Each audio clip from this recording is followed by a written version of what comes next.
Hello, everybody. What is going on? And welcome to Bevvies with the Boys. As you can see on the screen, we've got a very special episode today as the final Bevvies of the Boys talking about the World Championship. I'm Munchables. I'm joined by Dagda as always. We are the boys, and today we're joined for Bevvies by Grabs and Peter Dunn, two Hello. very well esteemed European coaches. So let's do a quick old whip around. And if you guys want to kind of introduce yourselves, let us know how you're doing. And also, let us know what you're drinking tonight. Grabs, do you want to start us off here? Yeah, well, I'm Grabs head coach for G2, known for inting drafts since 5 years. I think that's my biggest branding. And right now I'm just drinking a Shamrock juice, it's called. It's gin, vodka, light rum, curacao, and orange juice. And afterwards, I will just go back to vodka and orange juice because I'm lazy. But Respectable. Wow, fancy. Very fancy Grabs. What did you say? It was shamrock juice, was it? yeah, that's how it's called. Apparently, like on the I side of approve. it. 100%. But I I approve. That's basically water for Dagda. That's what they brought up. Yeah. Oh dear. Peter, what? How are you doing, mate? What are you drinking tonight? Hey, I'm Peter Dunn. I'm currently unemployed. And I'm taking. I'm having Chivas tonight, but to start off. But I think we'll be mainly on the Baileys in about 15 minutes when the ice is done in the freezer. So. Right. So you got some ice on the way. I like it. Yeah, I've got some ice on them. Dagda, what are you drinking tonight, mate? I decided to go the full DGen to be complete opposite of everyone else and go for the White Claw. I got the black cherry nice. White Claw for it, and then I'm doing the same as Grabs, which is swapping over to the vodka once I've got like 2 cans here. So everyone's getting heavier as the night goes on. Well, I've gone for it's a classic of the episode. It's the Moyo juice. I don't know if you can even see that. It's a weird name. It's shiny. like kind of tropical ale. It's a bit weird, but it's kind of nice. So yeah, that's me. I'm going to be pouring some of that. Let's talk though, gentlemen. Obviously, this might be a little bit of a painful question, but how is Shanghai? You guys both come back from the World Championship. I'm sure, Grabs, this isn't the greatest question immediately. But how is the city? Outside of just the games, like, let's move on from the games for a second. Like, how is visiting Shanghai? How is visiting China, especially with the way the world is right now? Yeah, I think we can skip the quarantine part. I think we don't think about that back. Yeah. Shanghai, yeah, went to the U Garden with the team, and that was pretty nice. They went to like a water village, which is like Venice, but in around Shanghai. That's pretty nice. But besides that, I was mainly in the hotel, honestly, because those scrims went until like 11 p.m. right, and everything closed at 1. So I saw some bars at least, but yeah, didn't have that much free time, let's say. Yeah, I mean, that's understandable. It was technically a working holiday, I think, is the phrase. Technically. What about you, Peter? Did you, because you lived in Shanghai before, if I'm correct? Yep, I lived in Shanghai for 3 years. I was really looking forward to going back. I spent most of my time locked in my hotel with my muscle strain because I got a muscle strain coming out of quarantine. True. Oh no! So I only actually got 2 days to explore Shanghai, but I caught up a lot. Got to meet some old friends from university. Got to meet some old friends from League of Legends. It was really, really nice to be back. I mean, Shanghai is one of the most amazing places in September. Like the weather's perfect, like the climate's really good. Whenever you look lost, anyone will help you. Like if you just look lost, somebody will come and ask you for help. But then you remember only in September, or well, the thing is that when you get into winter, it's like really, really cold, and summer. If you step outside for literally 5 seconds in summer, you're drenched in sweat immediately. Yep. So I always come back to Shanghai in September and October and remember, oh, this city's insane. I just really wish I was back here again. And then at the back of my mind, it's always thinking, August, remember what it's like in August. Yeah. So yeah, I love Shanghai. I remember it's really weird. Sorry, because you get so used to like high buildings. Like in Shanghai, you see a 20-story building, you're like, oh, that's tiny. And you come back to Berlin and you're like, Jesus Christ. Like, really, like a dwarf village. Yeah. I mean, now I can say it, right? But we are in the Hyatt, in the Jinmao Tower, which is like the third highest building in the city. And just at the skyline, you go to the hotel bar on the 19th floor and it's just a different world. You come back to Berlin and on the first floor and basically living on the ground. So that's one thing I miss. It is crazy living in those big cities where there's just thousands of skyscrapers. Like Shanghai is, especially when you go to some of the rooftop bars and you can just see like the Shanghai skyline and it's all lit up. The buildings, like I'm sure a lot of the viewers have seen like some of the ads for Worlds and things that are on LEDs on the sides of the buildings. I saw a bunch of people on Twitter saying, "Oh yeah, whatever, I can use Photoshop too." It's like, no, that's real. They Yeah, they they actually actually- do that. It's insane. It looks so cool. It's like was that bar- basically a giant LCD screen on the side of a building. Yeah, we went to that bar Captain's, which is like right down on the bund, Yeah. which is where all those like the radio tower and stuff is, and you're just looking out over that view, and my Captain, God, you it's mean? I beautiful. went there too. Captain's, yeah, Yeah, I went there too. That bar. yeah, it's gorgeous. The view on Yeah. that is just unbelievable, like insane. Yeah. Yep. It's a truly gorgeous place. I have to say, I'm very jealous of the time of year you guys went. I mean, Pete, you were Yeah. just saying, like, it's beautiful weather in these 2 specific months. We spent the entire year in Yeah. Shanghai, and then it's like, oh, the weather's about to get nice. All right, well, my visa's run out, See you so I'm later. out of here. Oh man, I'm jealous. But yeah, let's talk a little bit about League of Legends though, because obviously you guys were there for a reason. I don't know if anyone twigged that. I don't know if you guys know there's been a World Championship going on. So I want to talk a little bit about the teams and kind of let's start at the start of the tournament, because obviously you guys have been scrimming against these teams. What were your expectations of the squads coming in versus like the reality? Because I don't think there was that many people that were expecting, for example, Suning to make finals. I think a lot of people expected a lot more from JDG. I think there's quite a lot of teams you can list that the expectations were different to the reality. So when you first arrived, who were the teams that you were like deathly afraid of? Who were the teams that you didn't expect much from? I can start. After 1 week, we were definitely afraid of any Asian team. Yes. Scrims, basically, if you went 1-5, that was a good day. That's how it went. Jeez. I think the worst was DRX and JDG. We had like scrim blocks of 1 hour, 3 games each 10 minutes. We had to like have everything on next. It was really unplayable. So when the group draw came and we had a chance of getting Genji and Suning, I was thinking like if we get those 2 teams, we're not making it out. Then we got Machi and Liquid. So we kind of got lucky that we had opponents where we could like actually level up because we needed the time. Towards the end, we had actually like winning blocks against most teams. We didn't win that one, of course. But in the beginning, it was really rough. If you guys think back about last year where we said down 1-1, we were like 3-15 against them. That was basically every team from Asia. And what do you think the biggest thing was for that level up? Like, what was it that you fixed over the course? If it was just getting used to the meta or certain ways that you wanted to play the game? Yeah, I think so, because I mean we spent the entire year playing the style of set and volleyball jungle where we just like play to mid gank to support, and it sounds very simple to adjust that to play around your jungler and play especially on Raptor respawns. And the Raptor respawn was a big meme for the European teams when they came. The game is so sad, win the 4, if you get the Raptors you win, if not you don't. But just basically manipulating your waves so your support can roam at that timing and just being there contesting correctly, getting used to the skill checks, which is like I spent the entire year wondering why LCK teams especially handshake these fights at Herald every single time. Where like in my head, one team should know they have a disadvantage and shouldn't go for it, right? That's how I saw it, and that's how Europe played. But we had situations where we kill somebody and we go for the Drake, and then people just snuck into the bush and they flash on you and kill somebody, and you're like, what the fuck is happening? This should be bad for them. So just a mix of these things, but I think generally just really playing around the jungle, which is something we didn't do especially. Was for us the biggest issue. I think one of the best examples of that is like even in the finals, you look at Suning, I swear their win rate in fights was higher when they were at a player disadvantage than when it was just straight up 5v5. It doesn't make any sense to me. I do wonder. So what was the big thing that separated the Asian teams when you first arrived? You said it was like 1-5. Was it just like, oh, we can't play the meta, or because like not all of those teams play the same meta?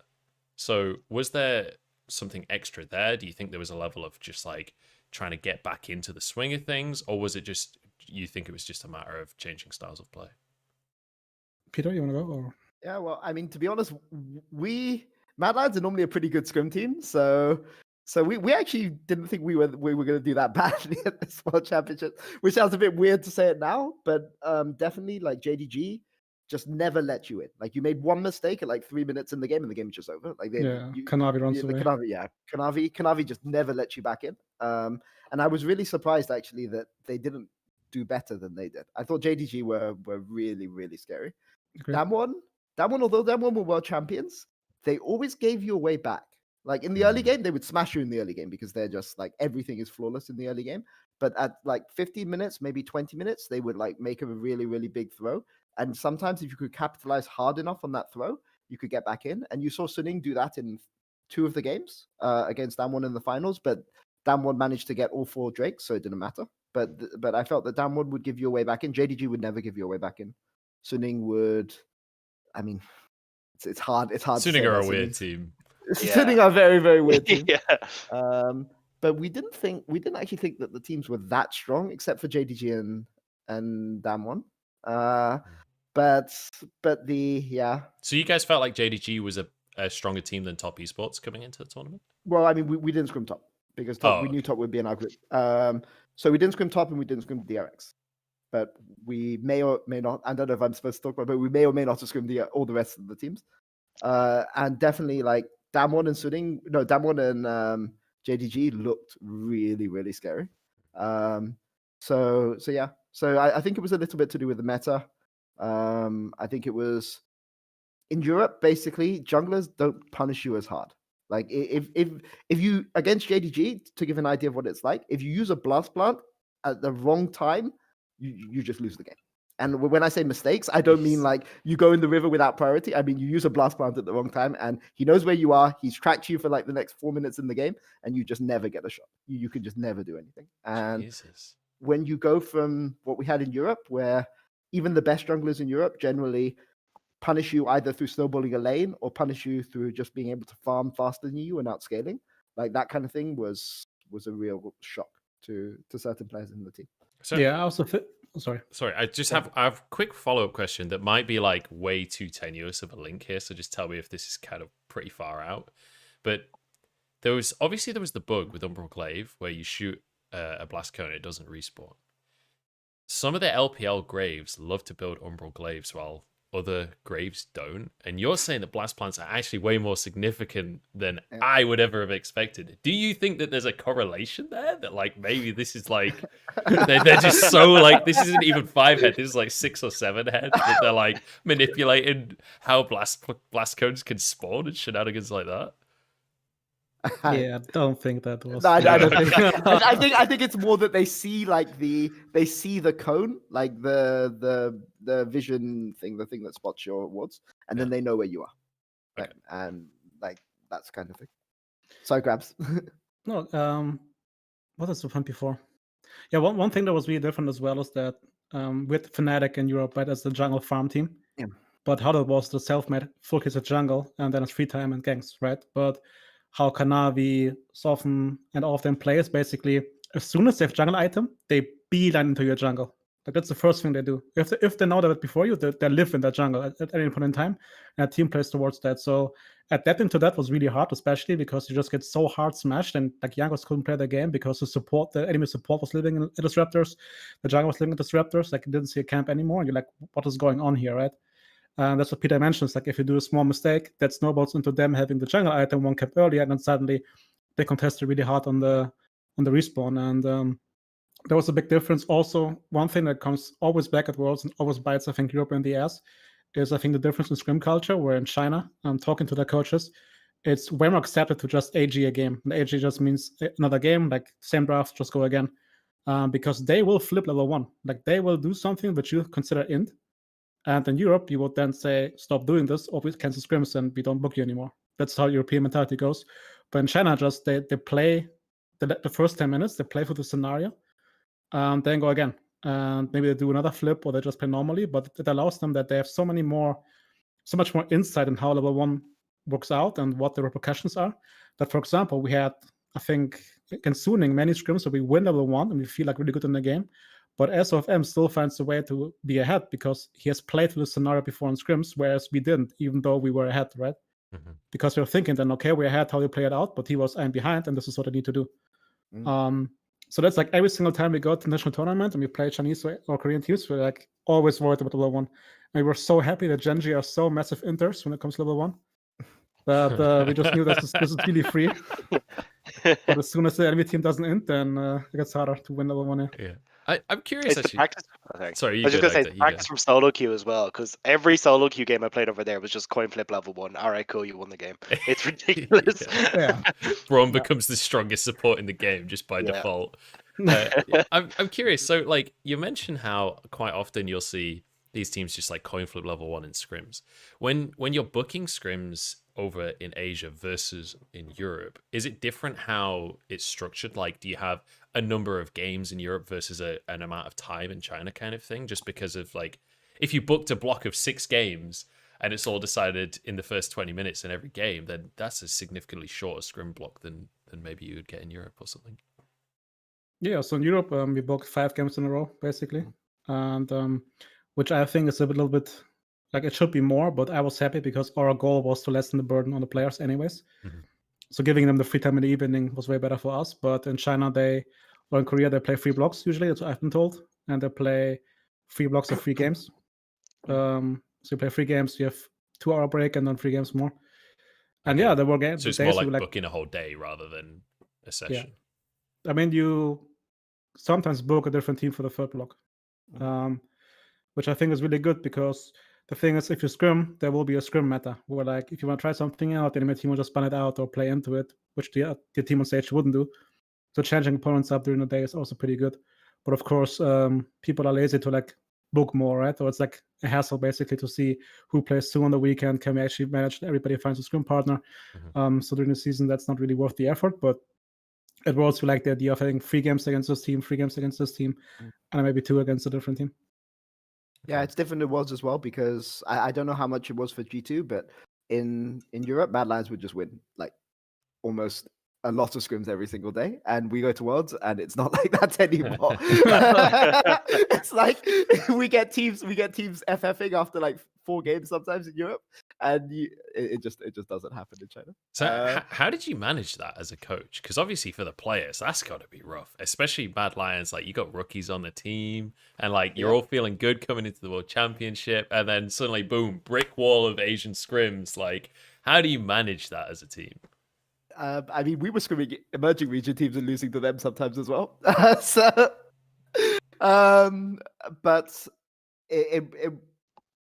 well, clearly we didn't deal with it that well, right? But what I would say is normally you would have to. It's just focusing on practicing to improve, and it was a lot easier with Splice in 2019 simply because Splice in 2019 lost like 70% of our scrims. Like, I think when we had to stop scrimming G2 at some point in 2019 because we were the 4 scrim team. So we came to us and it was just the same. It was maybe even a bit better because like they into the level 1 and we get to win some scrims. But this year was a bit rough. I mean, I think the biggest difference for us was a lot of the champions, which we had a lot of faith in playing, we suddenly didn't have as much faith in playing. And it's not because the champions were bad. It's just that you play them and you just never get a chance. And yeah, I mean, I would say that the big difference is sometimes you do a 3, so there are 3 scrim blocks of 3 games, and sometimes if one of the games is really, really fast, then you'll just play the 4th game. Whereas in Europe, it's hard to go from like 5 to 6. Especially there's some teams who, if you insist on playing a 6th game in Europe, they will run it. Like they will, or they'll just refuse. But I think that's the big difference. It's about dealing with confidence, dealing with scrimming to improve, which you should be doing anyway. But it's easier to say that than it actually is. But this year I felt that, in particular, the meta that we came into for Worlds from Europe, like there's just no team in Europe, not in ERLs, not in Turkey, not in Russia, who plays the way that, like, who can punish the teams in the way that Chinese teams can punish. And Damwon as well. So like, you just So do you want to? I didn't mean to interrupt you if you had. No, I'm just saying. So you're playing against something you've never seen before, right? And it's a question of how long do you have to adapt? And obviously, I don't know about. I assume G2 have all the scrims that they want against all the good teams, but we didn't have that. We had some against some of the teams, and maybe it was 1 day, maybe it was 2 days, but definitely like the meta, definitely for the NA teams and the wildcard teams and basically the EU teams as well, was very, very different from what it was from China. Like, you can give an NA team Lee Sin and it just doesn't matter, right? But you give SOFM Lee Sin and it's another world completely. Same for on, right? Yeah. Because nobody picks the canister on in like the wildcard teams.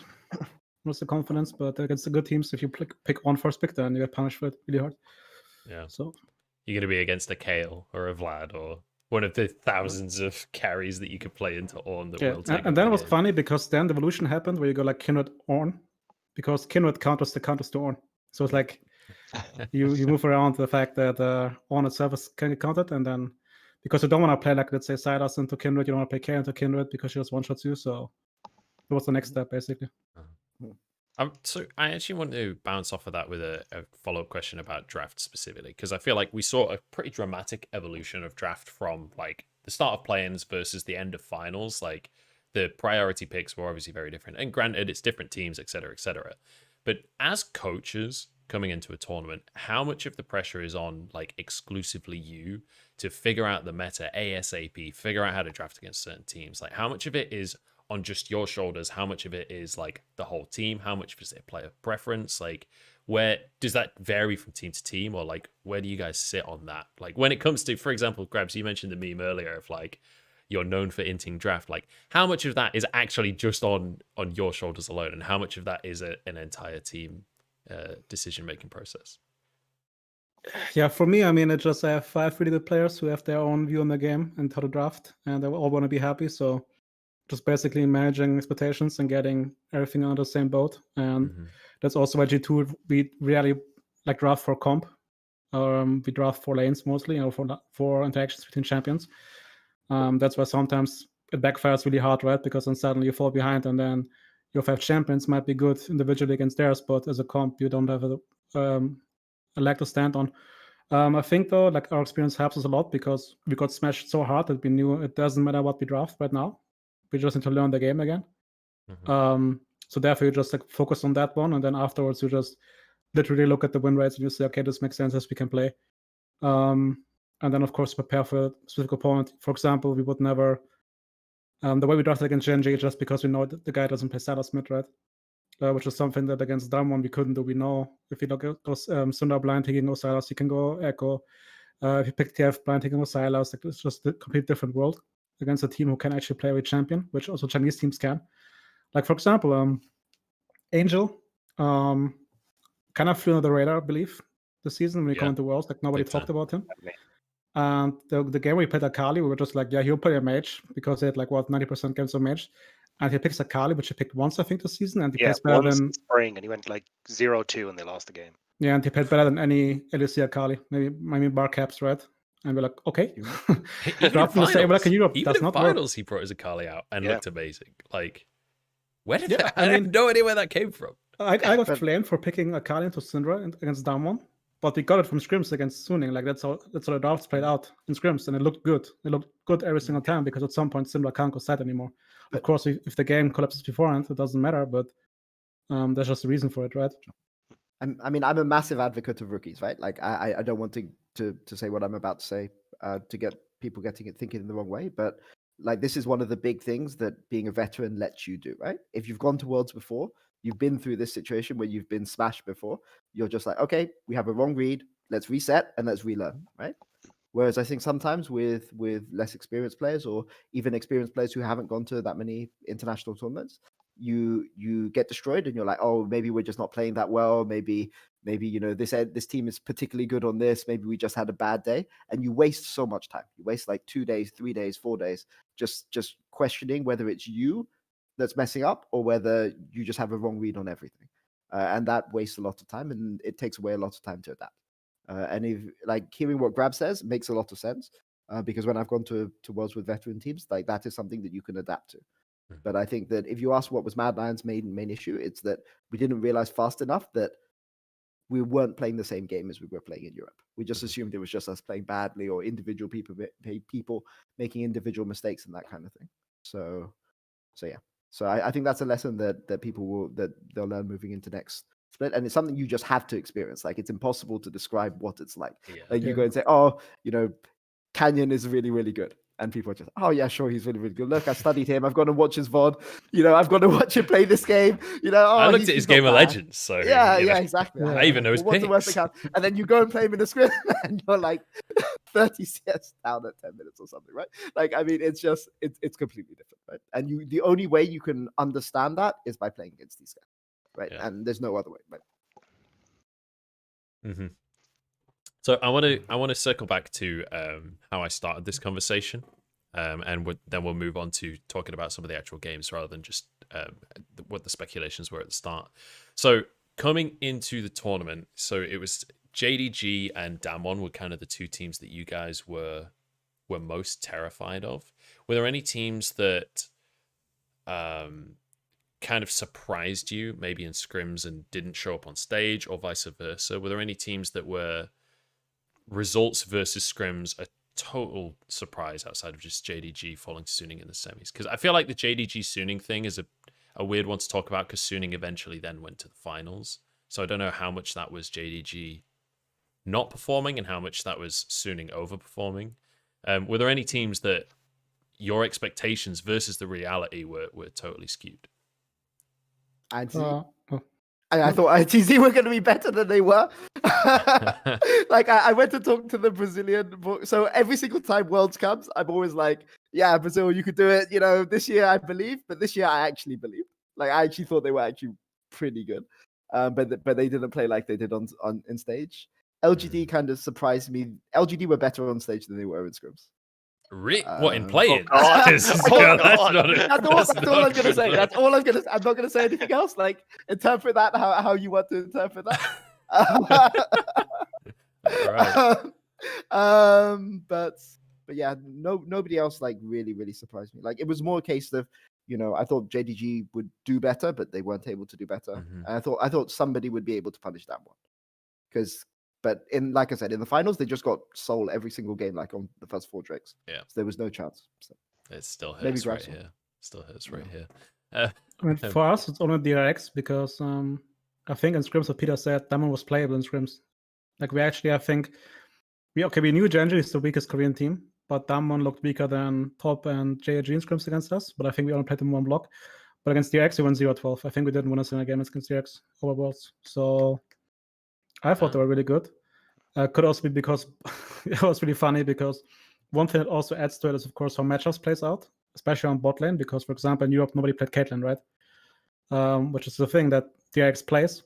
So there was one game where we tried Kate Lux, and we played first we played Ashe Lulu into Kate Lux. We died level 2. And as our players always do, they say, draft is unplayable. I don't even bother. So we did the other set of matchup, and we died level 2.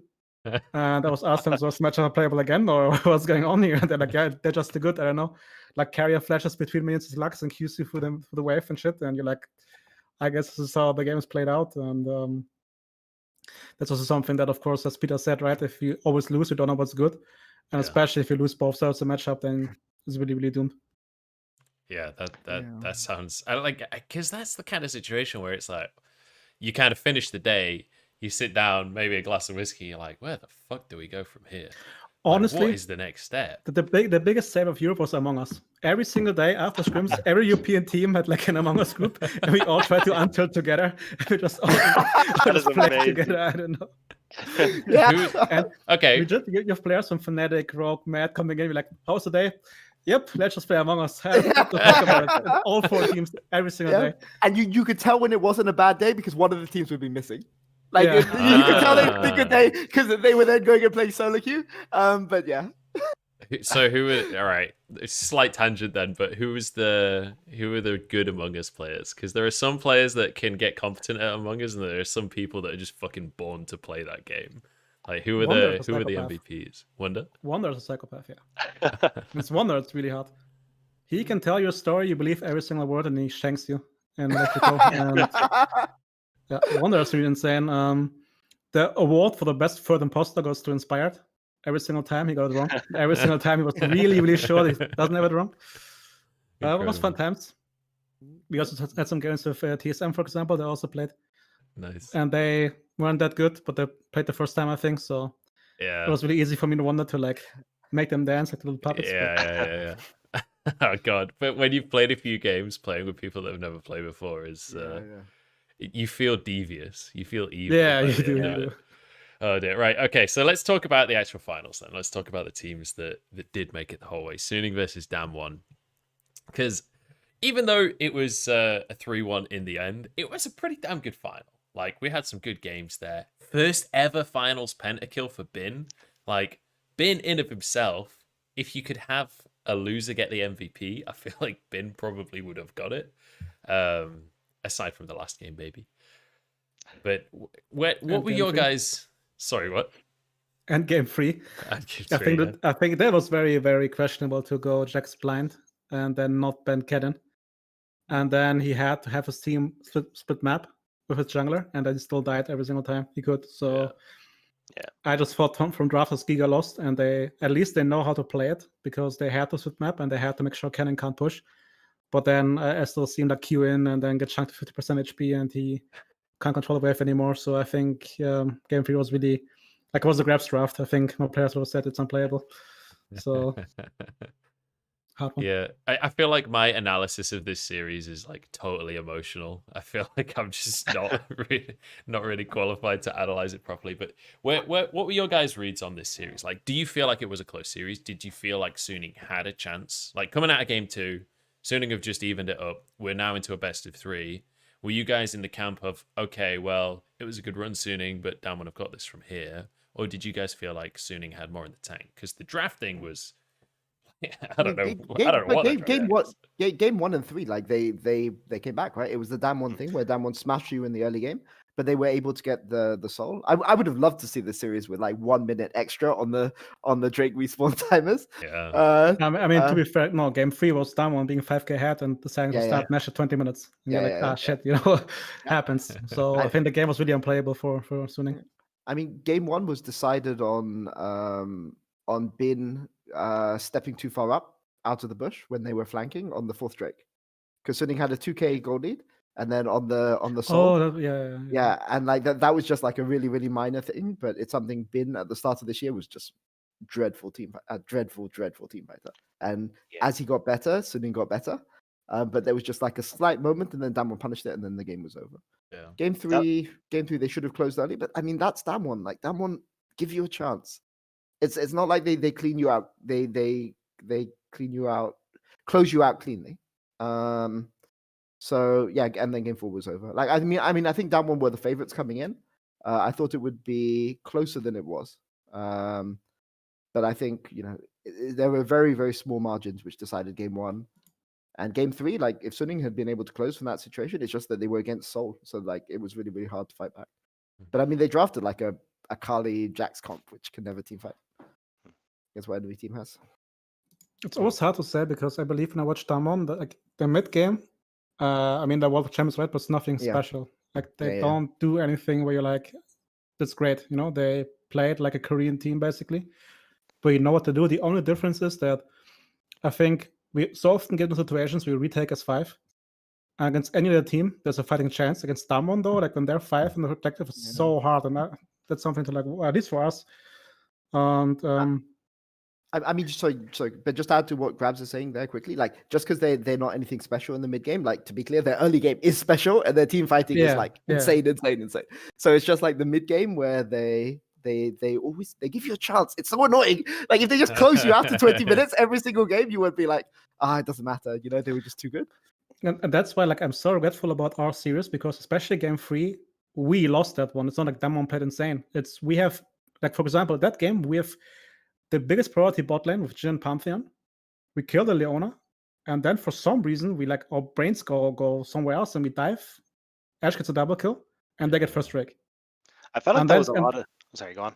Yeah, and then suddenly we not even that only, but also the one time where like Syndra's in top river, and we say she has no flash, so Sion ults in, but she just walks into the pit, and we lose that fight, which we take. Where also we don't have to take that fight, right? So if the game we just like play bot priority, we get first Drake, we can swap. I think like as you could see that in the game, they couldn't kill Sion really. Like Sion was really hard to kill, but they were so far ahead, and even there, like as I said, right, as Peter also said, the mid game is not really good, but if you survive the early game, you can win against Damwon. But that's just a really hard task. And then I mean, team fighting again, it's just like a brick wall. If the Drake is there, every single time they make the correct decision. And if it's Naguri in the flank position, or like he knows where he has to stand, Beryl knows where he has to stand, there's no opening. Other teams, you see like in Europe, for example, you have Hylissang where he like roams around suddenly alone and you can kill him, or Larsen packages in for some reason or something, right? But that one doesn't do mistakes around Drakes. And if you get behind and they have the Drake timers, it's really, really, really hard. feel like mentioning Larson packaging it in is like flashbacks for all Rogue fans. Yeah, it's I felt interesting. Sorry, go on, Oh, Declan. I was just gonna say, I felt like a lot of this series was decided by like mistakes more so than like people having like a strong mid game that they started to play it. Where you saw like being as Peter were talked about getting caught out, and there was like Sword Art getting caught out in different situations. Like it felt like there was a lot of times where rather than Damwon kind of like out maneuvering or outplaying the map state, it was just like, oh well, Suning have messed up here, or Damwon have messed up in this situation that got Suning back into it so they can close out. It just felt, I don't know. That was the part that was kind of lacking for me. It was still a super entertaining one, but it didn't really feel like we saw the best of these teams. Sure, but I mean, Damwon are always forcing you to make a decision. It's not like it's very easy when you're watching the game and you can see like Yeah, all the view on the map Yeah. and you can go and say like, here they're making a mistake. But it's just if you make the right decision every single time against Damwon in the mid game, you can beat them. Like you can beat them. But they're gonna make you make a decision every minute, and every time you make a mistake, it's like two or three like good decisions. If that makes sense. And one thing I want to add here that's really important is because I said they're nothing special, right? But they're still very stable. Yep. It doesn't mean they're bad. And the one thing where I'm gonna say, like, because people say now LCK is coming back, Damwon doesn't play like LCK ever played, because in the past every single Korean team scout report was they will always secure Drake as 5. They will give up side waves. They will not care about the map state. They will go there as 5. Against Genji, for example, we play Camille to Volibear, which Reska should win. Drake is spawning, they have map control, and he still moves down to secure Drake. So then we give up Drake. TF is in fork, that means Reska can't re-enter, and suddenly Wanda gets 2 waves in the tower for free.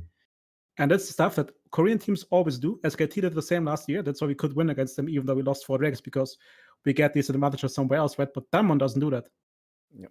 Damwon actually plays the game on the map state, and they, as Peter said, right, they're forced to make a decision, and they think about what they should do, and they actually adapt in the game as well. So that's why it's also really, really hard.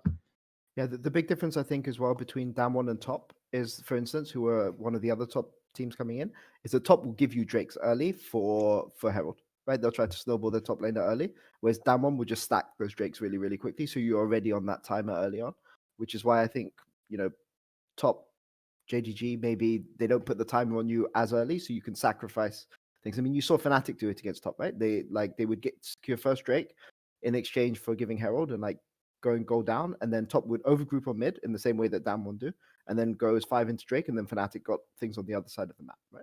Even though Top were individually, I think, a stronger team. I don't think Fnatic fans will hate me for that, man for man. But yeah, that was, I think, the big difference between Damwon and Top going in. JDG as well.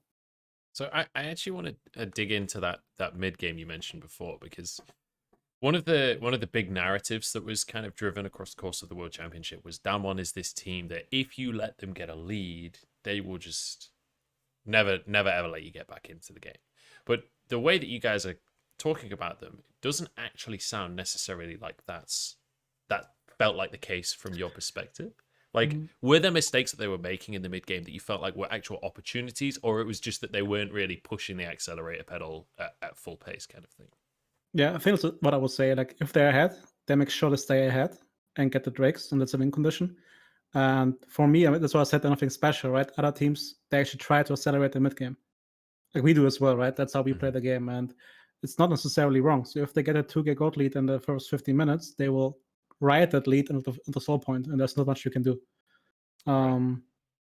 And at the same time, though, I have to say, like, every single time I criticize them, I don't think we played well enough to actually force them to show how good they can be. Like, I can say a lot that we played bad. I think we did. At the same time, though, that also means someone didn't have to show how good they can be. So as much as I say right now that they didn't accelerate the mid game, they didn't like as aggressive if they could be. If they needed to, they might have done that, you know. But that's what if. That's fine. I mean, you could see it in the final, right? Like they let Suning back into 2 games in that 4-game set, right? And the 4th game, Suning were kind of just they were done for the 4th game. Second game, actually, they let them back in as well. Yeah, second game they let them back in. So they let them back in for 3 of the first 3 games of the finals. So I mean, I don't think that what we're saying here is controversial or anything. Like, I mean, you could just see it happening. I mean, it happened in the G2 series as well. Didn't happen in the DRX series. DRX just rolled over.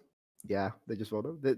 They looked a bit But that's what I intimidating. mean, right? Because Yeah. the X is Korean. That means Drake is spawning. They're like, oh, Drake is spawning. We have to go there. Oh, we can't fight. What do we do? I don't know. So just stand there and they're like, okay, Drake is taken. Oh shit, let's go back to farming. Like that's, I mean, sorry, but that's a Korean team It's play, true, right? it's true. It's true. It's like we watched the game because of course we scored for Damwon. We were like, yeah, I'm not sure how good Damwon is because the X is not doing anything the entire game. Like the first game, that's like a snooze fest because the X was just not doing anything ever. I feel like Like Damwon could be good, but it could be bad. I have no fucking clue because the X is fucking dog shit. So that's a score report we had for that game. I feel like the way that you just described Korean teams is like it's like The Sims, where it's like they've got this like chain of commands that they have to follow, and then there's like the door has been deleted, and there's just a red speech bubble above their head. They're like, we can't fight for the dragon. I don't know what to do now. And that's how it feels like, at least. And that's why Damwon is so special in Korea, right? Because they have all the qualities from Koreans, but they also play the game according to the map state and not how the playbook dictates it. So yeah. So I'm curious. Do you think there's obviously a huge conversation to be had about the way that the bracket was like LPL one side, LCK the other side, right?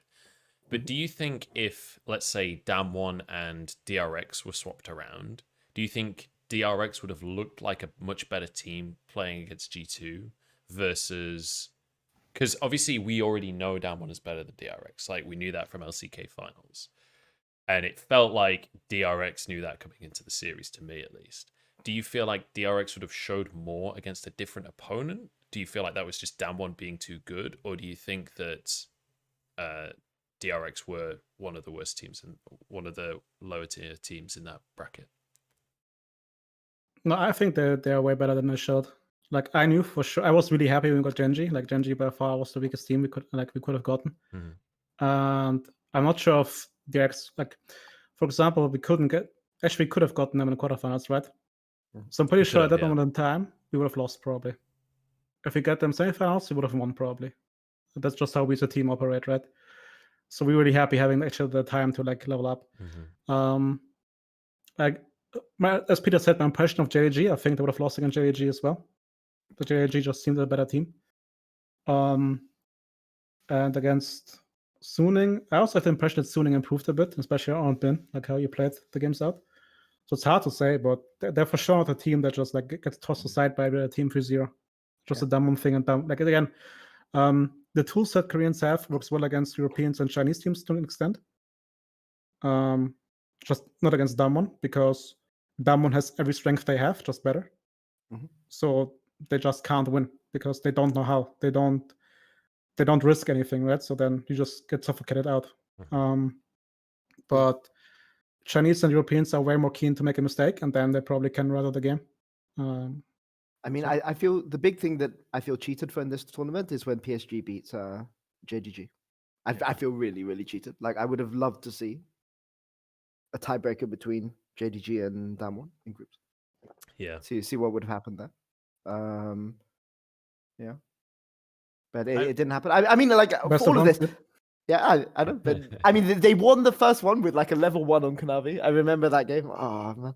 But because you mentioned level 1, can you believe that Team Liquid invades us when we have Ashe nearly, and somehow we lose that level 1? Yep. And we lose the game. That's illegal.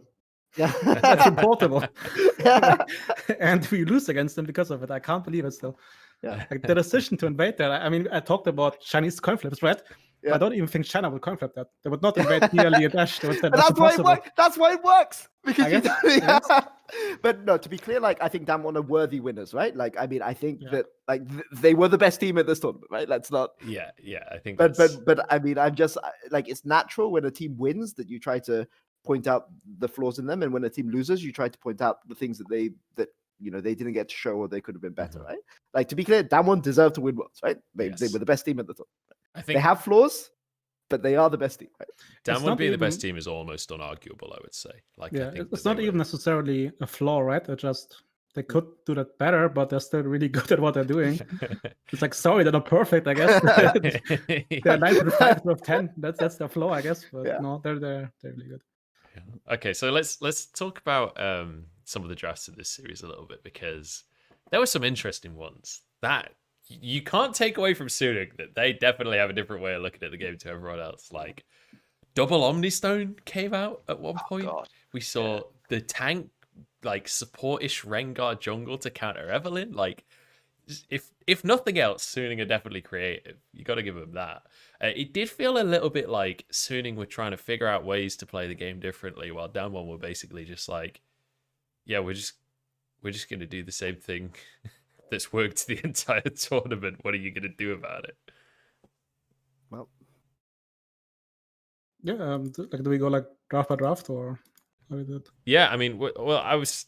Which ones were you like? Were you guys impressed by the Suning drafts? Did you feel like some of this stuff was good, or did you feel like this was like a cool gimmick, but not Rengar actually Fiora? pretty good?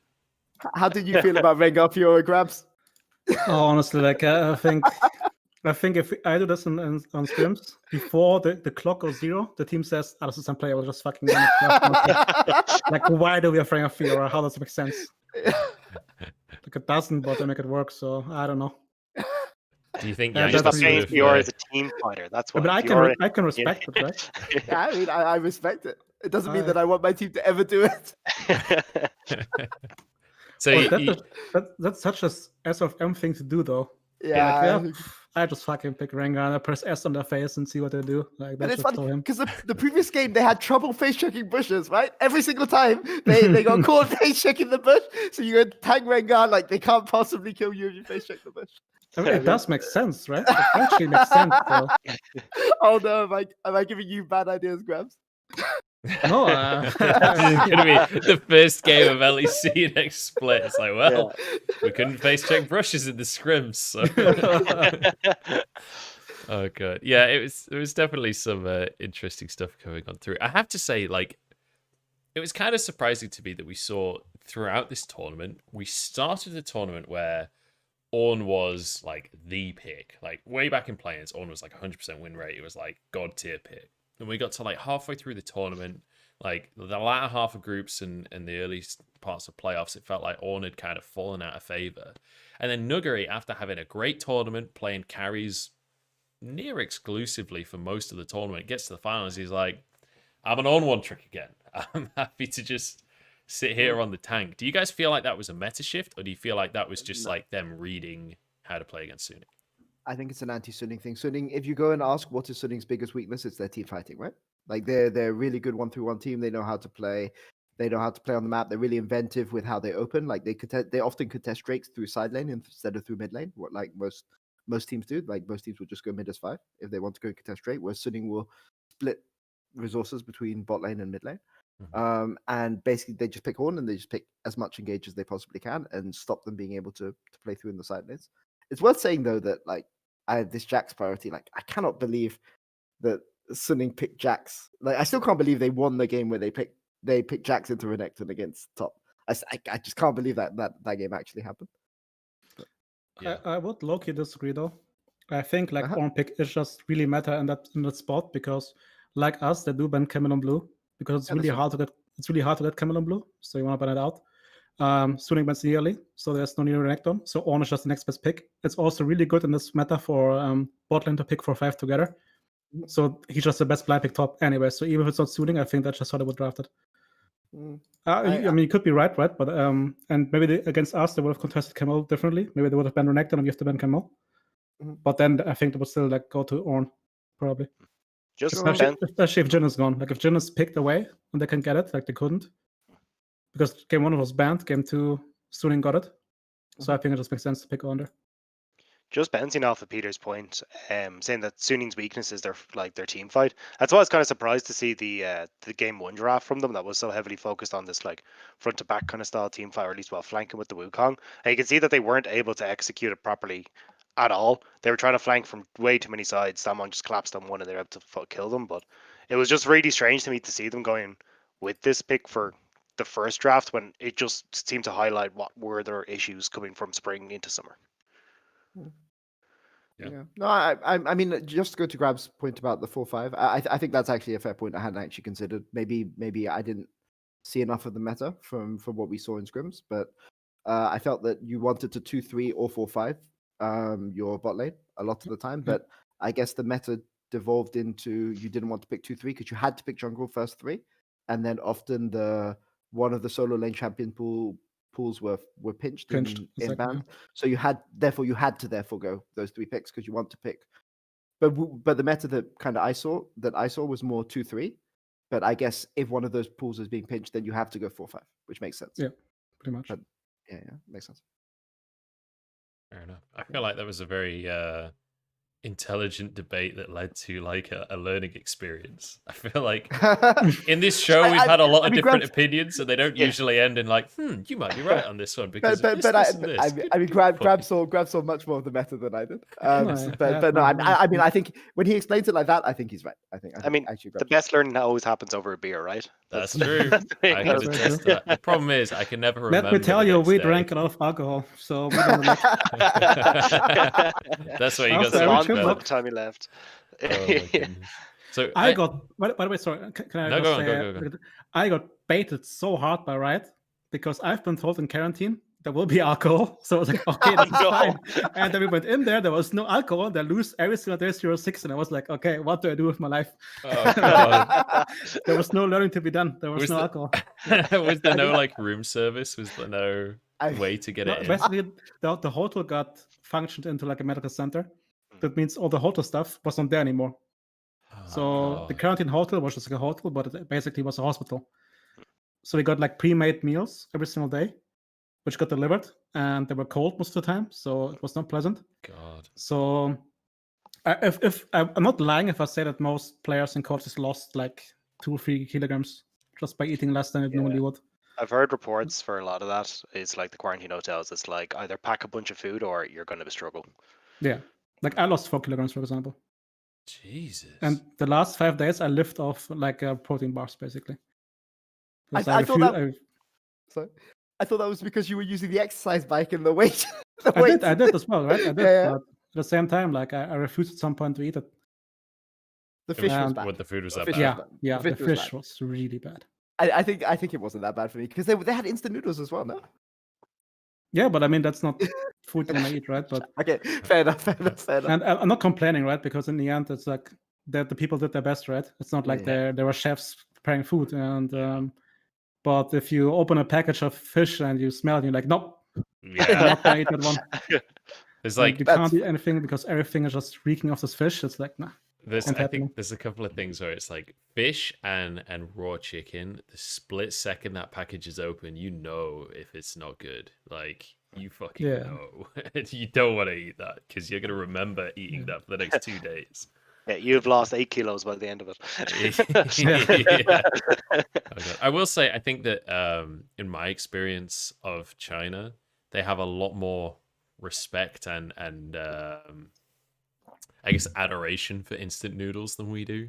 Like, I think there's a lot of people in China that just live off of instant noodles, and that's gravy. And I tried it for a bit, honestly. Dagda can attest to this. Yeah, you tried real Caps hard. too. Caps, I think like 2 weeks only instant noodles. Yeah, I did it for like a month or so, but after a bit, you're kind of just like, God, I just need to eat something real. Yeah. I need some meat. I need The some tonkatsu vegetables. beef cup noodle is good, though. I will say. No joke. Every European team left the quarantine hotel together, and we went to the like event hotel, and there was breakfast buffet, right? And in hindsight, I don't even think it was that great, but we all came there and you just see like the eyes are sparkling, and they're like, "Oh my god, I can eat food again!" And like the plates were full, and they were just like smashing. It's like something out of a fairy tale. Yeah, it was insane. It was the best breakfast of my life. I will say, I've been to a few hotels in Shanghai, not even just from LPL, like I'd worked in Shanghai before. Shanghai hotels breakfast are top tier, man. Some of the breakfast buffets in Shanghai hotels, like it will be like a global breakfast, so you can get whatever you want, and some of it's absolutely amazing.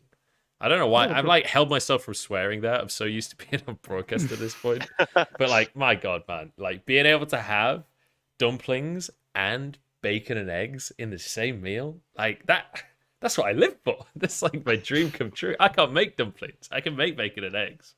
But being able to do them at the same time, that's something else, man. Maybe I'm just weird, but My God, it was a glorious exam. Peter, I love that. Sorry, I choked on my.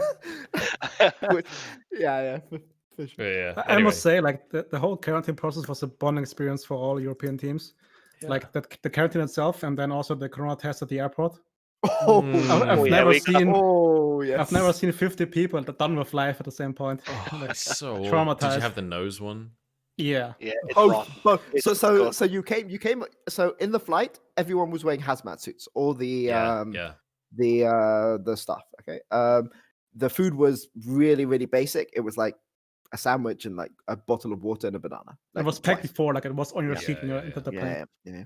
And then you got out. So you haven't eaten much. You haven't slept that well. And then you get out.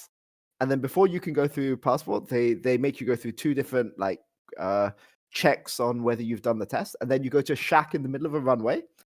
Humidity is already beginning to heat up at 10 a.m. Yep. And then the person there, you go to a counter and the person there says, this will be a little bit unpleasant. So, you know, having... It like slaps the glove onto the hand. Like, that's exactly what she said. This will be a little bit unpleasant. And then she asks if you've had nose surgery or anything, you know, and then she gets a cotton bud out and she goes and pushes it as far as it will go up your one nostril until like you're in tears. And then she pulls it out. And then in Germany, you had one in your nostril and one in the back of your throat, right? So she pulls the second one out, and you're like, okay, it's fine. You know, I'm like in tears, but it's coming from my throat now. And then she sticks it up your other nostril, and then this time it goes up and then down, so you can feel it on the back of your throat. Through your nose? We didn't have that extensive now. Jesus. Yeah.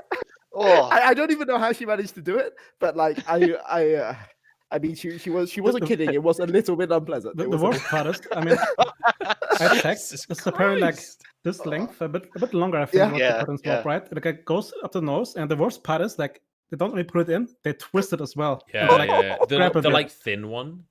Yeah, that's what you can feel it scratching the back of your head here. If you, like you know? legit, the next day I felt where I touched. That's what I felt like my head still. The next day, you know, like. And I was next to Wonder, and like both, like what Peter said right after first, we're like, "Oh my god, that was horrible." Yeah. At least we're done with it. She opens the next one, and like, I do this. Like, no. You wish, buddy. And like, what do you mean, no? And then no. Yeah.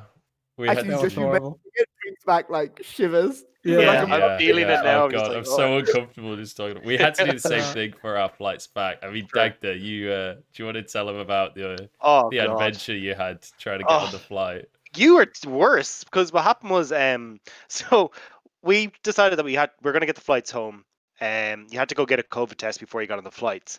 So I arrive at the airport to find out that Munch has had an absolute fucking disaster with his flights. So he booked one flight, which was a layover in Taiwan first, right? And then you turned out that you couldn't actually get a connecting flight in Taiwan. So he had to rebook his flights. So they booked him with a connecting flight through Hong Kong. And then he gets to the airport to find out that he can't get a connecting flight through Hong Kong either. So he goes, all right, well, I'll book onto the same flight as well. By the way, they're not giving me any refunds for either of these. Yeah. So I go to the airport. Munch has gone to the airport for about 11 in the morning, 12 in the morning. My flight is at midnight. And I get to the airport and Munch is still at the airport. And he's like, yeah, they booked me on your flight. But what happened was, so the COVID test had to be done 4 days beforehand, 96 hours beforehand. So we got it done on the Friday for the Tuesday flight because they're closed on the Saturday and Sunday. And it takes a day to get the results. So I don't want to get my results on the day. So we go, I'll go Friday and I can get them on Monday and it'll be fine. I get to the airport and hand over my little thing. I'm like ready to go. And I'd actually managed to get a business class upgrade for this as well. So I was fucking stoked. I've never had business class before. So I was the light of a life. So I'm rocking up. I'm ready to go. Hand over my little notice and she goes, yeah, your COVID test is 4 hours out of date.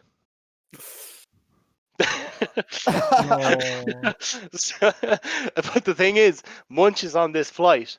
He got his test done at the same time. So Munch is now 3 flights deep and hasn't been allowed on a plane yet. Bear in mind, I'm stood there in the queue with my girlfriend. He's like at the front of the queue. We're like, you know how they kind of snake? We're like 3 rows back. And I see him like arguing with the staff. Like, please, God, let me on this flight. And I can see him, like, I watch his face fall and I'm like, Oh No. no. What? Yeah. No, I don't even know what's happening. I don't know what they're arguing about, but this can't possibly be good. He like comes around and he tells us, and we're like, "Oh Christ!" So Yeah. we'd actually like unpacked everything from our apartment. We'd left completely, but we still had one day that we'd already paid rent for. So we Yeah. went back to the same apartment that we've just like completely packed up. We're just Yeah. like, we're We- back. We didn't have pillows. We didn't have pillows. We didn't have Yeah. a key to get in. We had to get something to Shansong, which is like basically a delivery service that just will deliver whatever. It's like So a courier kind of thing. Hysterics had nicked my pillows. So Hysterics had to courier my pillows back to the house. I had another courier that was coming to give us the keys to the house. We've got to do a runaround to the bank because we'd spent Got our all we'd money. managed our money, so then it all was done by the time we got to the airport. And luckily, Hysterics and Lyric could ping us over some money so we could get home. But it was just, it was an absolute disaster. So yeah, one day left, and then I had to, well, I rebooked flights for the next day. That ended up costing me $2.5 grand. Yeah. Jesus Christ. It was rough. Yeah. It was rough. And I want to shift the conversation on a little bit here, because I want to ask you guys a conversation that seems to be kind of Marmite-ish. I don't know if everyone knows what Marmite is. I don't know how English that reference is, but like, I think it's yeah, I don't- Australian more. No, that's Vegemite. Is Australian. Vegemite is Australian. I mean, back in Marmite's I English. know what it is. I'm just Googling. What the fuck? It's Okay. like it's kind of like tar, except you put it on toast. Except delicious. Okay, yeah. Except Okay, delicious, actually, yeah. this is. So Yeah, some what people about- love it, some people hate it, which is what a Marmite thing is. You right? Brits So- are really crazy, actually. Like, Thank you. I appreciate. Sure. I'll take that as a compliment. that wasn't meant as one, but sure. That's okay. It needs to be better. I'm okay with that. So- What's the German equivalent of Marmite? We don't. I mean, German food. Okay, now you won that argument. We don't talk about German food. Okay, it's fine. German food's great. I love German food. It's just like, German food is one thing, efficient. It doesn't have to taste great as long as you get the energy in. It's fine. hey, That's how Germans do their food. kebabs are pretty good. Bratwurst is pretty good. Currywurst is pretty good. Maybe I've only been there on weekends. I don't know if you can tell by my Kebab is diet really there. great, actually. Like, kebab is the one exception. Yeah, Donna. All right. So I want to ask you guys, what did you think about the food in China? Obviously, like, let's exclude quarantine food. I don't think that fits in the category. Okay. Because I feel like some people absolutely adore Chinese food, and obviously Chinese food versus what people in the West think Chinese food is a totally different thing. Like, did you guys love it? Did you guys hate it? Where do you sit on the scale here? So I like the hot pot because I hot think you pot might be basically muted, is Peter. like hot pot is basically No, I'm Korean. not saying anything. I'm not saying Oh, anything. okay. Sorry. It's basically Korean barbecue, right? Just Yeah. in as a, like with Just a soup, boiled instead basically. of Yeah. grilled. Yeah. So I like it a lot. Also the dumplings. I mean, it sounds really simple, right? Just there's a broth in the dumpling, but it just tastes so fucking good. To like, you take a nibble and you drink the soup out of it, and then eat the Yeah. dumpling. It's so good. But besides that, I mean, I just stuck chicken most of the time, so can't really say much. Did you try? I tried like Shanghainese. Basically, it's a lot of seafood as well, right? So I opened myself up to more seafood, and I thought I don't like it, but I actually like the seafood there. Mhm. And one time we went out with representatives of Red Bull, thanks to our sponsors, and we went out to eat. And there was like Shout this out. traditional, Shanghainese cuisine basically, and I mean, lots of tofu, which I don't like really, but besides that, the seafood was great. The meat was good. There was this weird like these rice dishes, but not what was it? The sweet rice, like it's basically like sweets. It's just rice, but Oh, like very sweet. I know what Yeah, you're yeah. talking about. I couldn't With tell you what with it like is, milk. but- Was it in milk? Was it in like was it in kind of coconut milk, or was it in like? We had like once in like a soup basically, Yeah. Okay. and yeah, sticky rice exactly. Sorry, like one Yeah, guy in chat sticky rice, and then one time it was like inside of a vegetable or like a fruit or something. Yeah. Is that a Was Was that vegetable? one? Was that one? Was the right black? Was the rice black in the second one? No, No, it was white, not. and the fruit was like red. Okay. Then I don't really know. But yeah, I Uh, like it.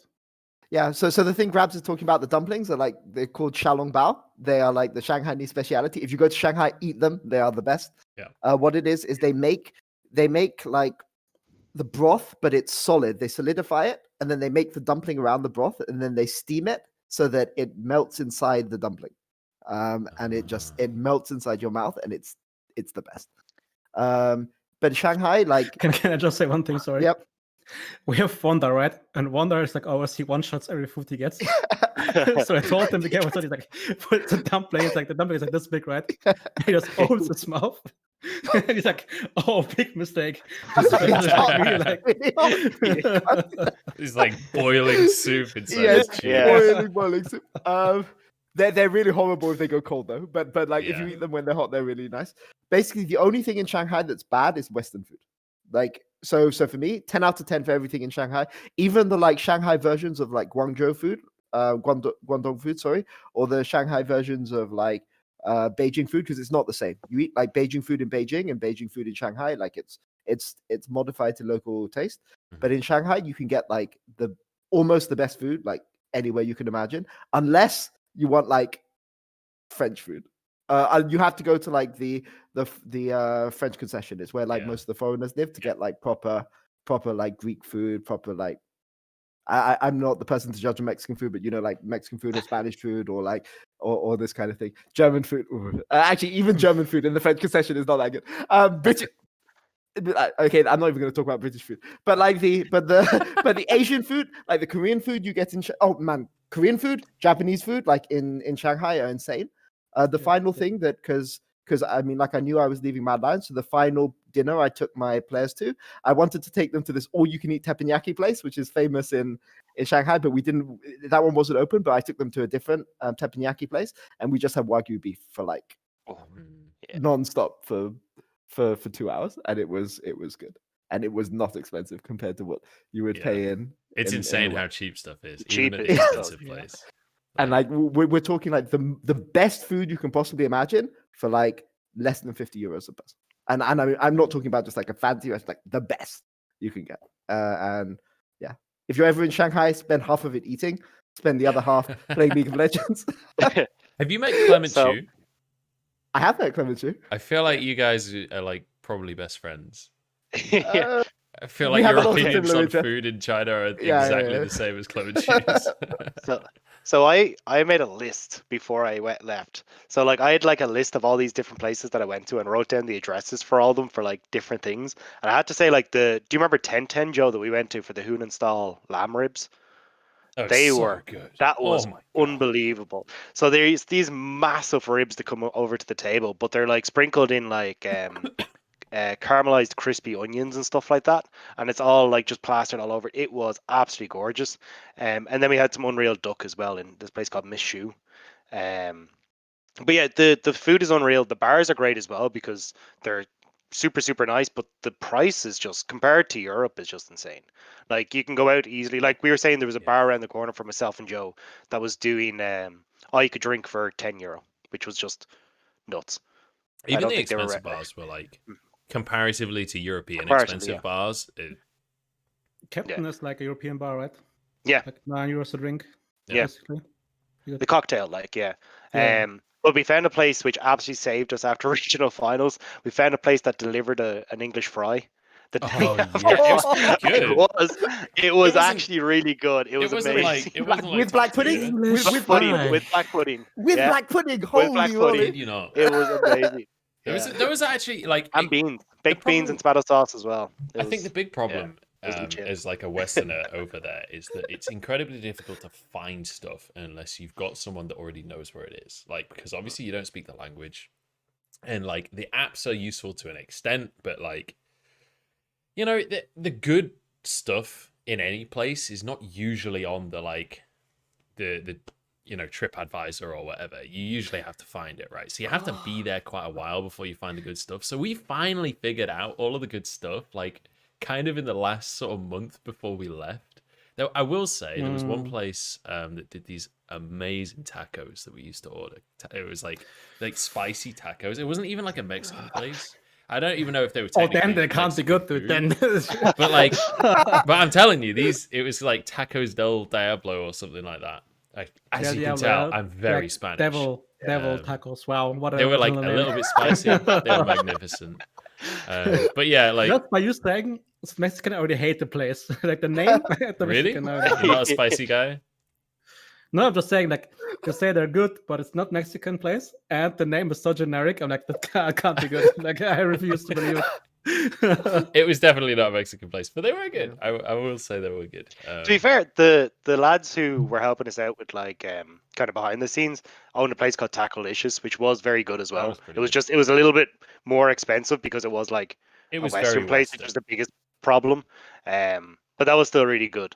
But yeah, I think there was a couple of places that we had for burritos. There was one which was like La Coyote or something like that, Yeah. and then there was the other place which it was actually like a bar that did it, but I can't remember the name of it. But that looked sick because we drove past in the taxi a couple of times and kept saying that we had to go in, but we never did. I'm suppressing my reactions because, like, you just mentioned burritos. I'm like, they're Mexican. don't put them in the same sense as Mexican food. Like, I'm just being triggered. No. I feel like But, burritos is a separate category, though. I Yeah, feel like you burritos, can do good yeah. burritos outside Something of that Munch Mexican. said, though, I feel so hard because, like, every player will tell you, and to an extent they're right? German food is not good, but it's like, food in Berlin sucks. I'm like, did you ever leave the gaming house and not order from Lieferando? Like, did you actually go to a place and eat there ever in the 3 years?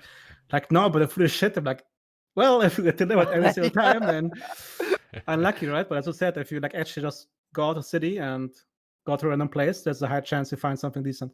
Yeah. So I mean, There's a I very good that's something because like we had to leave the next day after we lost the demo. Huh. That's something I Oh. really regret because I didn't have time Holy- to just like go to the city, right? Yeah. Yeah. Because you don't want to do it when you're prepared for the games. Yeah. So we didn't have the time to actually just go out look- and find a random place, sit down, hope Yeah. that somebody like has a like a translator on the phone, you know. They Um, didn't We'll all give just you the option meet to up stay next there. year. Hmm? We'll all just go for dinner next year after Worlds. Yeah. I'm down. I mean, crabs. down. All you have to do is go into plans and get knocked out. We got 6 days there, you know. I think Yeah. But that was the secret. That was the secret. Honestly, that was so funny because we saw how fucking miserable the Mad Lions players were waiting 6 days. And Yeah. the thing is, like, the flight to Germany, we had to go to Germany because that's the agreement with the Yeah. Chinese government, right?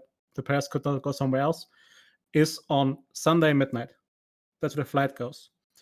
Against Genji, we played on Sunday. That means we said, if we lose today, we can't get the flight, so don't fucking lose because we don't want to wait a week not doing anything. Oh. So that was the main motivation to actually win against Genji, Oh, and against wow. that one we played on Saturday. So I Yeah. guess that's why we actually lost because we didn't care. It's like, we can get the flight if we tomorrow. It's lose, like, fine. yeah, exactly. Who cares if I we mean, win?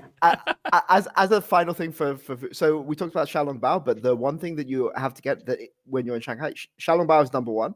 But the other thing is it's not a Shanghai dish, but it's something called rujiamo, which is like I don't know how it's like a stewed piece of meat, and then it's cut really finely, and it's served in something which is very similar to like a pita bread, which they make fresh in front of you with the dough, and it's street food. And this is the big thing we missed out on because of the COVID thing.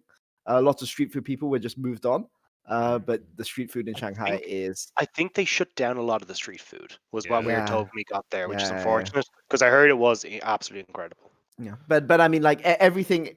I mean, okay, like GT unfortunately, fortunately, didn't get to experience much of the delights of Shanghai food. But I would like there's so much good stuff in Shanghai. Like if you're planning to go to Worlds next year, go and just spend all of your time eating. If any of your chat is planning to go, just eat and watch League of Legends. It's the best fun you'll ever It's have. a solid. And karaoke as well. Karaoke. That's the other thing that Shanghai I'll offers pass. at the Worlds. I'll pass. Tourist guide Peter over here. One crazy thing though, like in Shake Shacks, there's just like League playing in the background. To just Yep. watch League Yes. while eating food. Yeah. Yeah. Which is crazy. It's crazy to me, right? In Germany, like esports not a thing really still. Yeah. But were there people at the airport for you? Not really, no. Okay, because we. Oh, we're obviously we leaving. got- I mean, we're leaving. Yet there were Yeah, some yeah. people. Yeah. Yeah. It Like I was mean, good night. there was a guy just waiting at the airport taking our photos, and like we just had an awful tournament, so that was the last thing we wanted to think about. But you know, some guy had well I think 3 in total had like made the trip out there. Pudong Airport is nowhere near our hotel; it's like an hour and a half away, and they were just like That's really there, and far they away. wanted. Yeah. So I mean, it's really mainstream, and in the shopping mall, in the massive shopping mall next to our hotel, is where LPL used to be played. Like it's Oh, really? yeah, and Oh. like when we were walking around there, like some random people just recognized Kazi and Mac, and like made them do some TikTok dance. But I mean, like, you know, people know who these guys are, right? Like they know who you are. Yeah. Even like okay, I've got to find even the less successful teams such as ourselves still get appreciation. Which I'm really curious what the word was going to be that you stopped yourself saying there. Yeah, but it's but definitely like a totally different culture over there. Yeah. Like Yeah. being a gamer is not as related to Fortnite over there as it is in the West. Sure, but I mean, I think this is a European thing. Like when I was in Brazil, you would wait 2 hours for a plane, and like people would come, like not 100 people, but maybe 8 to 10 people would always come when we were in the airport and ask to take photos with the players on INTZ without fail. And I've never seen that happen in Europe, except. No, it happened once when we were flying back from Copenhagen when Splice were playing the third, fourth game against Vitality and we won that. Then one person did it then. But that's the only time that I've ever seen it happen. So yeah, it's. I have a question. So how much do you think that is about just knowledge of the sport, and how much do you think that's also about like societal expectations? Because like as an English person, if I see a famous person, I'm actually, even if I really like that person, I'm probably not going to go up to them and like ask for a photo and an autograph because it's rude, right? And like, especially in England, at least, I can't speak for all of Europe, but like, I feel uncomfortable making someone else feel uncomfortable. And if I think that that's a realistic situation, I'm not going to do it, right? And it's not worth getting that photograph for the amount of uncomfortability that will ensue, right? How much do you think that's like a cultural difference as opposed to a knowledge difference? All I'm gonna say is that the concept of personal space does not exist in China. No, that's not a thing. No, that's not a thing. They don't care. So if they see you, they want a picture, they get a fucking picture. Yeah. They don't give a shit. Yeah. There's a funny story we had with there was a guy that we made friends with over there who was from Sweden, and this guy was a Viking. He was like 6'9". He was built like a brick shit house. Like the dude was a monster, and he there was some guy who was just, we were walking along the street with him, and there was this guy who like tried to get a photo of him, obviously was like, actually this isn't the best angle, so we were stopped at the road, he just walked onto the road just to get a photo of him, making it blatantly obvious that he was taking a photo, and then just walked off, didn't say anything. It was just like, oh yeah, this is totally fine. Yeah, that's how they operate, right? So yeah, it's definitely so my girlfriend had blue hair when we first got there.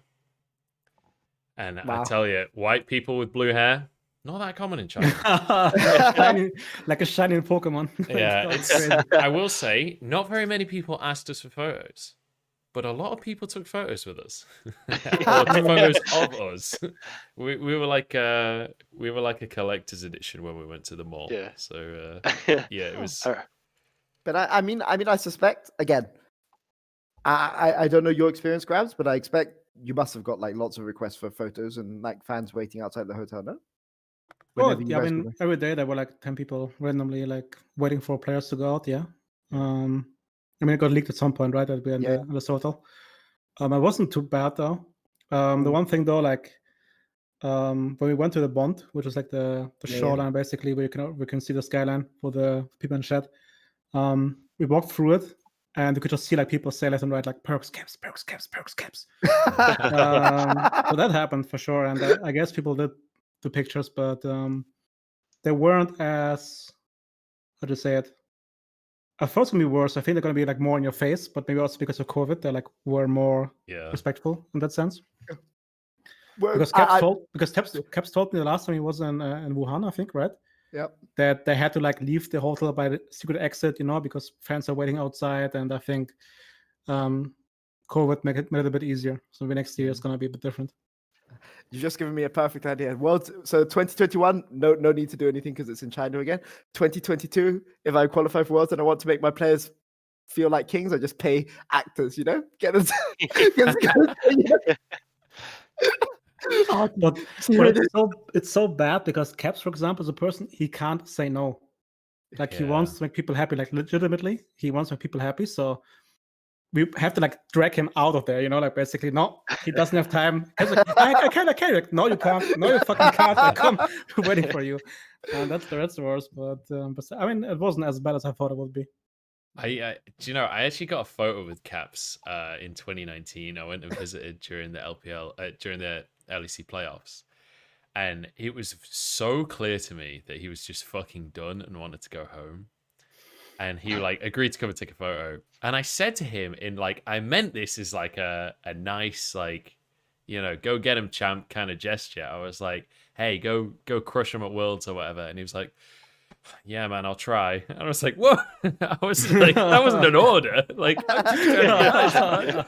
I felt like I'd put pressure on him. I feel like he definitely feels the weight of responsibility of being a public figure. That was definitely an impression I got when I met the guy. But it depends one because like Caps is like very pure as a person. But if he plays bad, that actually affects him, and that's the only time you'll offer him tilted. Like when he actually like feels he didn't play as good as he could be, then he is like a different person.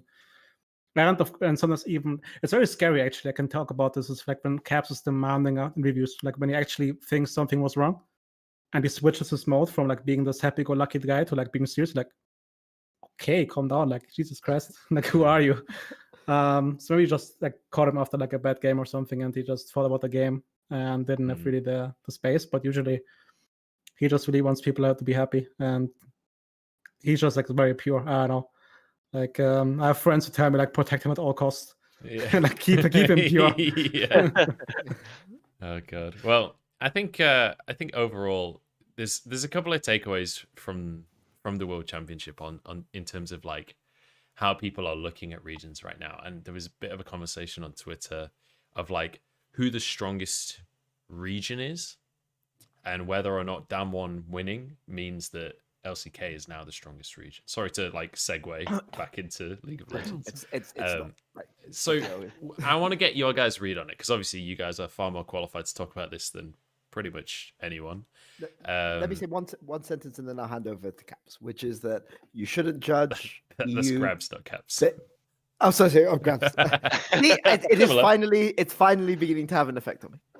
No, but you shouldn't judge EU based on the performance of Mad Lads, right? Or Rogue, right? Because remember that these are teams that we didn't play on stage for most of the year. We didn't get the chance to practice, right? Like, I don't know what happened for playoffs, but like, I know that Mad Lions were very keen to play playoffs on stage because we knew that this was a risk. I don't know about what other teams argued for it. I assume G2 argued for it. I assume Fnatic argued for it, but it's a 10-team league. But we knew that this was a risk. So remember that Rogue and Mad Lions didn't play on stage for most of the year, right? And coming into quarantine, separate from home. Like Kaiser's been outside the country twice in his life, outside Germany twice in his life. Really? Going to China was literally the second time he's been outside Germany. Not even to like other countries in Europe. And you know, like Shadow had the expectations of people. Like he was the only LPL resident jungler. Maybe counts as LPL, but I mean, you know, jungler at Worlds for the first time in his life, having kind of the pressure on him that somebody like Perks or Reckless or Caps would have on him, without kind of the experience and the know-how, right? And you know, you shouldn't judge this Worlds. Like this Worlds is such a unique Worlds that it really affects certain teams who are outside of their comfort zone. Yeah. And this applies for Mad Lions. Again, like I'm not trying to put aside blame. This is our fault as the Mad Lions coaching staff for not fixing it, right? Same sort of thing happens with Rogue, right? But this is what will happen if you don't play any games on stage for the entire year. And then you have to kind of adapt it, right? Yeah. It's just fact. And so I didn't even say anything yet that you're like already like jumping into like make sure I don't go too hard. But but okay, so I now hand over to Grabs. That's all I would say about Europe. No, let's get your take, Grabs. I think it's pretty clear. It's LPL, LCK, LEC. We don't talk about the other region, which is a major region, but whatever. You in PCS, right? Yeah, exactly. No, they're pretty good. Brazil. Well. Yeah, they're pretty good. I think Machi is better than Liquid, even though we lost against Liquid. But hey, look, all I'm saying is Supermassive are getting all of their players poached, so maybe Turkey's on the list. No, but I think, and I said it before, and I can judge it from how Europe played out, right? I still believe that this year G2 and Fnatic were worse, and a team like Mad should not go to Worlds. And what I mean by that is because you're rookies. Like if a rookie team goes to Worlds as 4th or 3rd seed, that means veteran teams or other players are like not playing as well. And I think you guys did a really great job, but I didn't think the league was really strong. Like your team, like at Origin, was a clusterfuck. What else did they have? Like SK Vitality, like at some point there was just not the depth in the league, and that for me is always the biggest measuring stick for the region. How much depth does the league have? It doesn't matter if we would have won Worlds, I still would have said that LEC is worse than LP and SDK, because just if you go down the list, team 5, 6, 7, they're just way better, and I think there's no arguing about that, right? Even though you say like LGD, for example, played worse in scrims, I still think there would be a team that easily goes into playoffs, easily goes into semifinals in Europe. I got surprised by Rogue, I must say, though. I think Rogue performed in EU really well. I'm not sure what happened at Worlds. I mean, the same thing that Rogue, they did have a really, really tough group. They had JDG and Dabbled in their group, right? So they lost against PG twice, right? They did lose to PSG, but and when we scrummed PSG once, and we were really like surprised that this team could get out of play-ins. We're like, how bad was when Lions? We thought, like that's like how is it possible? Yeah. Like how did this team get out?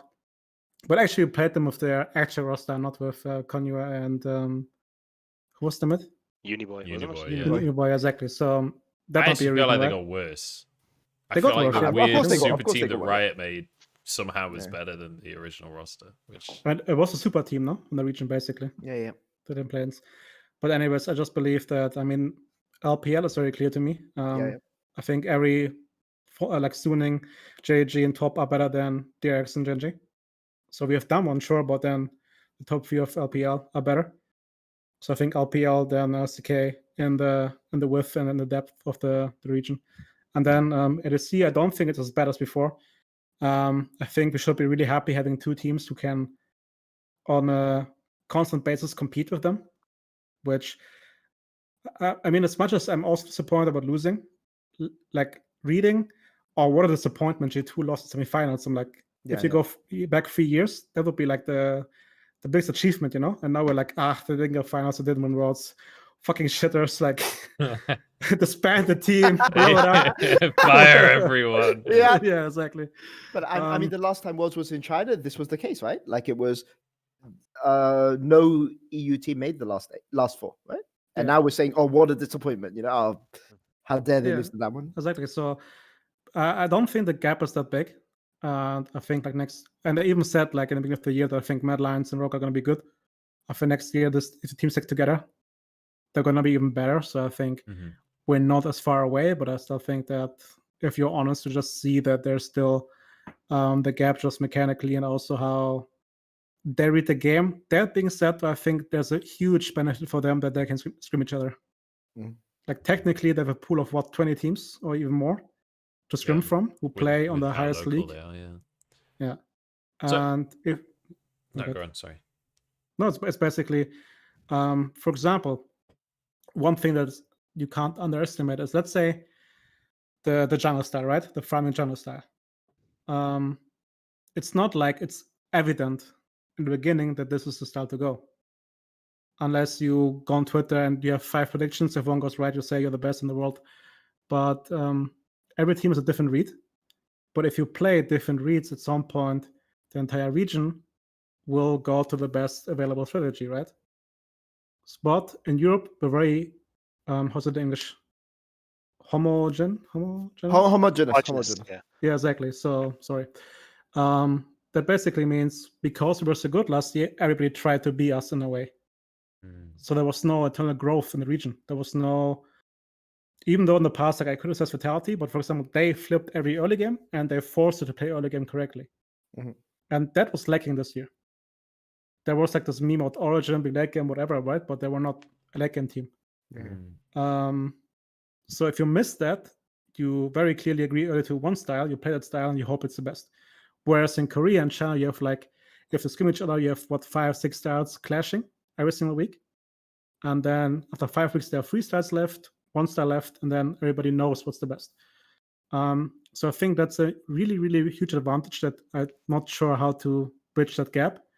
I think like maybe if you talk again in 5 years, then the regional leagues are so good that the styles that they play might influence our LEC players, right? But until then, it will just basically be a top-down system, which then hopefully goes into our worlds, and then sees our style is good. And if not, this is what happened this year, that every European team had to fight really, really hard to learn how to play the game again. Like every single team had to change and had to adapt because it was very evident that how we played the game was wrong. So, two things. First off, I'm going to mark that in my calendar. In 5 years' time, we'll come back and we'll have this conversation again. We'll have Bevvies with the men at that point. The second question I have, because this is going to be like so obviously I've been following League of Legends for like 9 years at this point. I've been a fan of the EU LCS since like season 2. So I want to ask you guys, how much do you think the meta in the East is actually just them being better at understanding the game, and how much is just the better teams are playing this style, therefore this is the style to play? Because this isn't the first year where I've heard Western teams say, hey, we had to adapt to the meta, we had to learn how to play the meta at this tournament going into the World Championship. That's a conversation that's been had in previous World Championships. How much do you think, like, obviously I think that this year specifically there was a very dramatic meta shift, but like how much do you think that is every year those guys just figure it out better, and how much do you think it is every year those teams are better at a base level when you first arrive, and therefore that becomes the meta? All I'm gonna say is that there's a team that has Rookie and the Shy as solo laners, and they weren't close to getting to Worlds. Yep. That says a lot about the regional strength, right? Because if you go to Europe and you just have those two and you fill them with EL players, you easily got to finals, I think. Maybe not. Maybe like Fnatic and Gen2 were better, but you're better than Rogue and Mad by default. I will say, the Shy was not that good. Yeah. Towards the end of this year. We talked about He was, Struggled a little. Okay, he was the I'm imposter. saying- Let's just say it like that. I am traumatized by 2018, right? So maybe that's why I still have it in my head. Okay, they have Rookie by default. Yeah. Hopefully in He Europe. nearly did. He nearly nearly fucking did, did. Yeah. So on the one hand, I sympathize with G2 a bit because, like, if you have Caps as your mid laner, you know what really matters is who are the 5th and the 6th best mid laners in the region, right? It doesn't matter who the 2nd best mid laner in the region is because you can't scrim them 4 days a week, right? You have to have good practice like constantly, and this is what the top Chinese teams will always have. Like even the top Chinese teams don't even scrim like the bottom 7 teams in the league, right? They just don't scrim them. And because they have the choice, right? If they want, they can scrim the Korean teams. If the Korean teams are all garbage, they can scrim the Vietnamese teams. If they want, they can scrim the PCS teams. They don't scrim the Vietnamese and They've PCS got the teams, but LDL I'm saying- teams as well. Yeah, but I'm saying if LCK suddenly collapsed overnight, they could scrim all of those teams, right? There's always a choice. There's always another option, right? You never have to be satisfied with who you're scrimming. Okay, number one thing. On the other hand, I don't sympathize with G2 because, frankly, like the fact that G2 keep doing well means that like all these Chinese and Korean teams start watching LEC and start learning all of our lessons. Like before, when there was the lane swap meta, do you remember back in the lane swap meta when Europe understood how to play lane swaps? Nobody paid attention to Europe because nobody thought Europe was any good. Nobody thought that it was Yeah. worth watching, right? No, And then for you sure. have all of these like G2 and like Fnatic and, you know, fills in with Splice and fills in with like Vitality and Misfits and all of these. And they go to Worlds and, you know, maybe in the past you could catch them by surprise, but you can never catch them by surprise anymore. Like people just watch the European League now. And it's hard for us to hide our winning strategies. That's all I would say. I don't think it's doomed. I think that ERLs are getting stronger. Although maybe not this year, but the year after will be stronger. And the system that Europe has is an efficient way of gaining the most out of the talent you have and giving experience to the right people. Because I mean, LDL isn't the best solution. It's just that there's so much talent that it's hard to make a wrong choice. And hopefully NA will shift their priorities for how they want to do it. But at least in Europe, we do have an ERL system, which means that people are tested and people are willing to give people a shot. That's all I- Maybe NA gets a coach who helps them do that, but of course I don't know about that, right? But Yeah, I don't know. I don't know where they're going to be able to find a coach like that. Fingers crossed it will. Fingers crossed it will happen for them in the future. But yeah, Maybe one day. maybe one day, Grabs. But what I will say is that Europe has progressed a lot, and sometimes when you're looking back at the worlds like this, where you have one team go out in the play-ins, one team go out in groups, bottom of their group, one team makes semifinals and one team makes quarterfinals, it's hard to appreciate how far Europe's closed the gap. Like there's no longer a joke about the gap is closing, right? The gap has closed. It's obvious that the gap is closed. I feel like And you that don't- joke has been transitioned to E versus NA now. Yeah. But I mean, you don't even like. Let's just ignore G2, right? Like just ignore G2. But like, talk about Fnatic, right? You look at Fnatic playing in their group. I mean, I think they should have won their group if they didn't throw that game against Genji, right? Like it's not just one team, right? It's not just G2 and Fnatic. Like I'm sure that Rogue and Mad Lions and whatever. I've heard some rumors of all kinds of rosters in Europe, switches going into next year. Like it's not just going to be two teams in the future. And I mean, do you think that the strength in LCK is that deep, perhaps, from what you've seen? I just think that LCK 2-6 is equally strong. That's fair. That's fair. So the drop was not that big. So 6th place LCK would be like what? Probably can contest 4th, 3rd in Europe. Yeah, I think that's fair. So that's why. I think 2-6 is fair. I think 7-10 is rough. Although we have some mixed level. In Yeah, Europe. that's Exactly. not I that wouldn't far say more than- apart. Yeah. I mean, like even Origin, like Origin in Europe were 10th place this year, and they're not that bad. I mean, like Origin were the best scrims you could get entire year. yeah, For us at that's least. fair. Yeah. Honestly, also to be said, like whenever we scrimmed Mad or Fnatic, it was just a ego battle and shit show. Yes, and it was holy moly. It was so useless. Oh Oh man. my god. How do you mean? The Mad G2 scrims were the absolute worst. Like you learn Yeah, it just absolutely nothing. they see nameplates and they're like, I'm gonna Yep. solo kill you no matter the Gotta price. fight the And goal.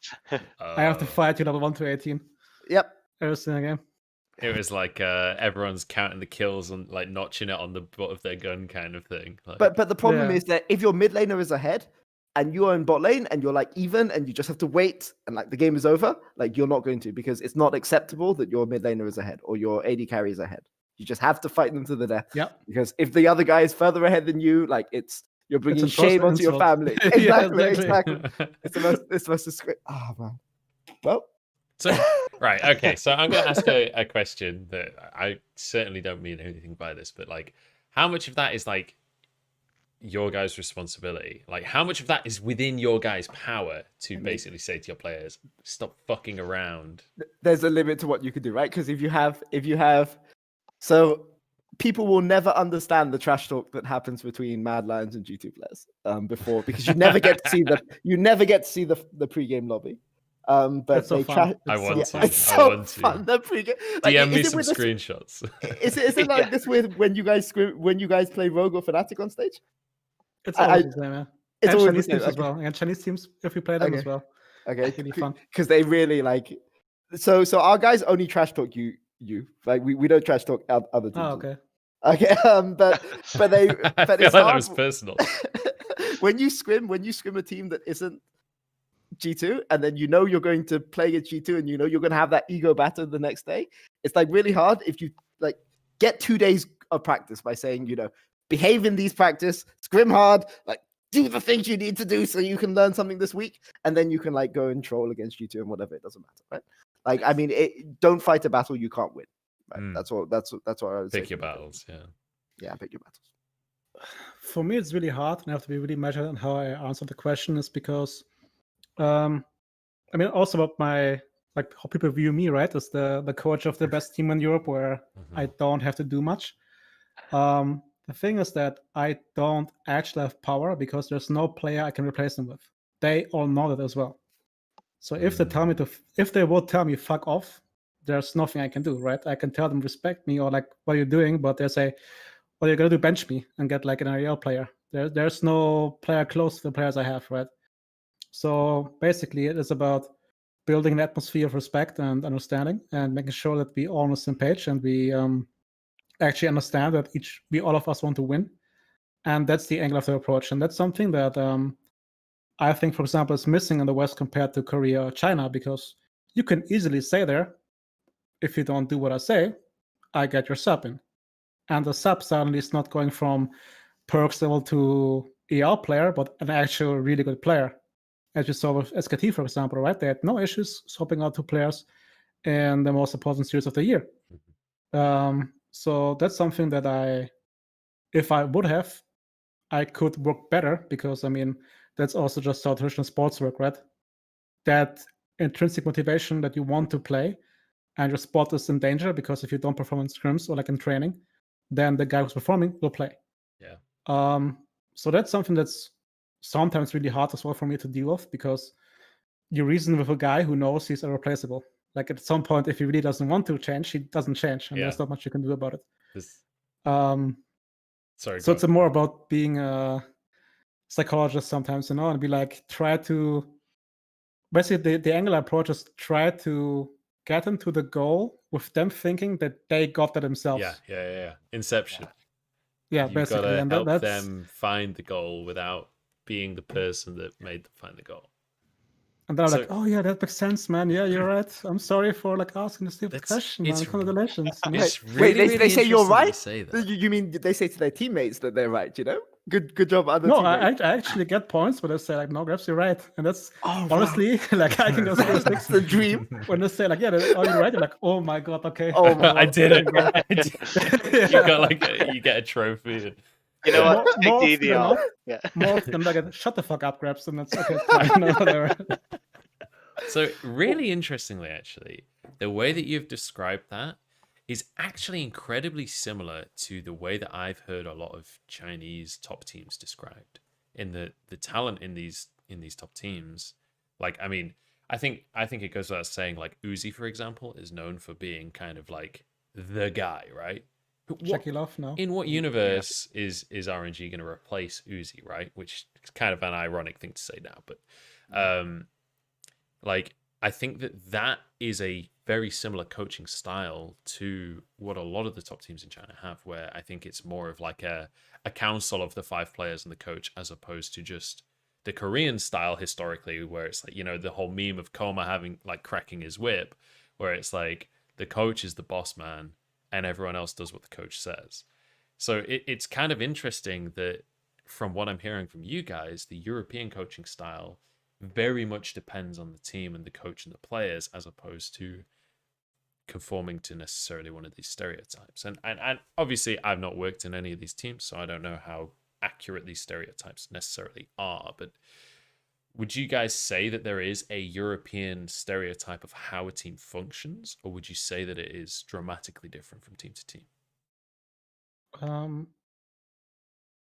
I think there's like the model, and also want to say like I don't think it's bad to have a player-driven team, and I'm not sure where it comes from, but even in like you as European, right, you all know it is soccer or like football, sorry, like actual football.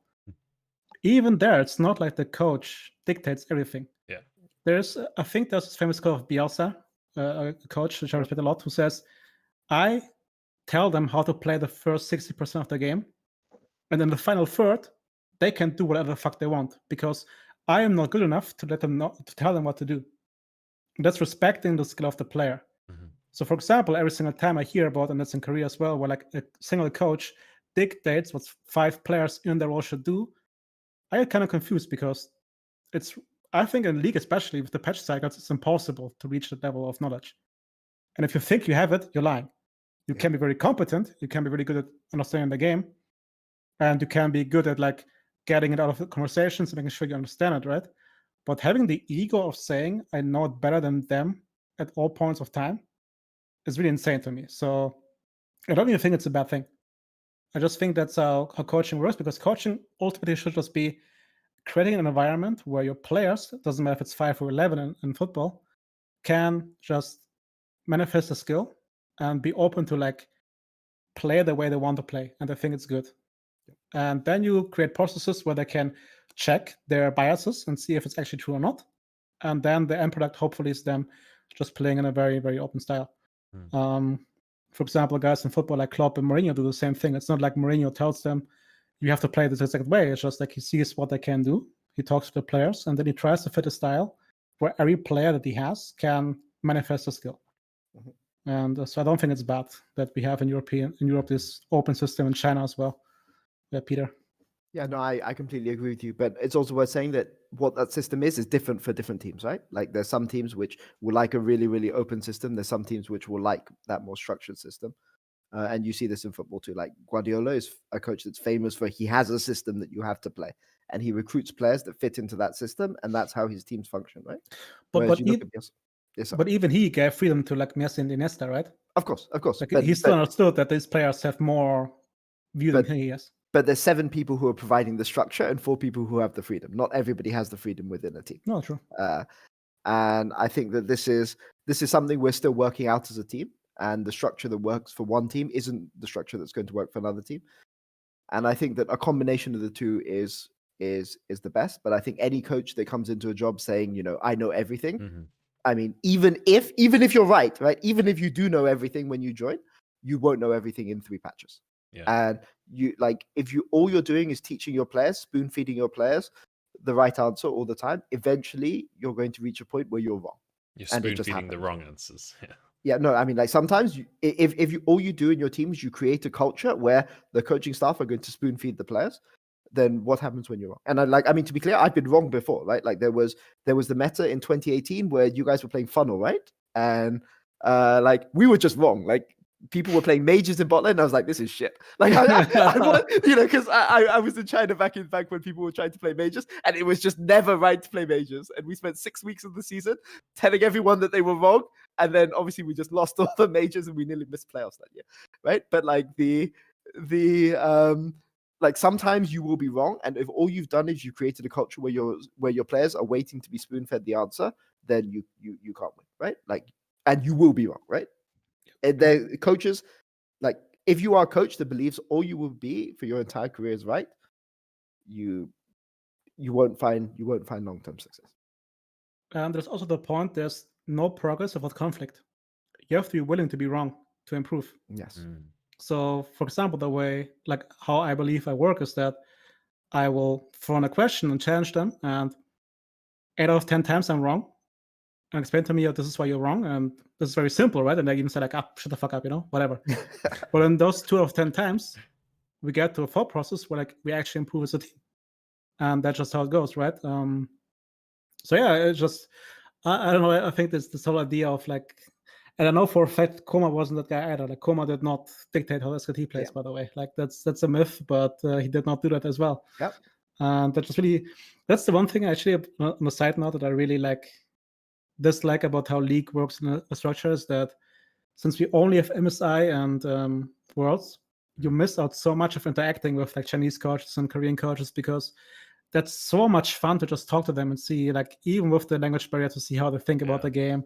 We agree, we don't agree. Like, that's just the best part of being a coach. But you know, you bring up a really interesting topic there, and I'm curious what your guys' opinions are, because this used to be a really common topic in League of Legends a long time ago, and it's kind of a long forgotten memory of, you know, dream hacks and IEMs and specific WCG. international tournaments happening. Yeah, WCG. Like, how, like, do you guys like the current league system? Would you guys prefer to have like a CSGO style system where it's like lots of different tournaments? Would you prefer like some kind of middle ground where maybe half the year is a league, half the year is different tournaments run by different people? Obviously with COVID, you can't really run that kind of system, but like assuming a perfect world where we can travel again and whatever, like, would you guys prefer more freedom to play international tournaments, etc., or do you like having a league system where you can build up over time? Peter, go first. You first go. I mean, so honestly, I like the system more, and the reason I like the system more is because I'm not competing against any of the Chinese or the Korean coaches. So if I want to speak, like, I'm not saying I can speak to any Chinese or Korean coach, but if there's like a coach that I need to speak to, like, there's a lot more chance that I can speak to them if I'm to not be going fair, to. you have the contacts already. That's unfair, because you're the only coach in Europe who actually has the contacts. But you're the G2 head coach. I don't believe. I mean, you know besides being Youngbuck, right? But I'm just Yeah. saying, like a guy like Freddy, for example, would have had no chance to talk to them.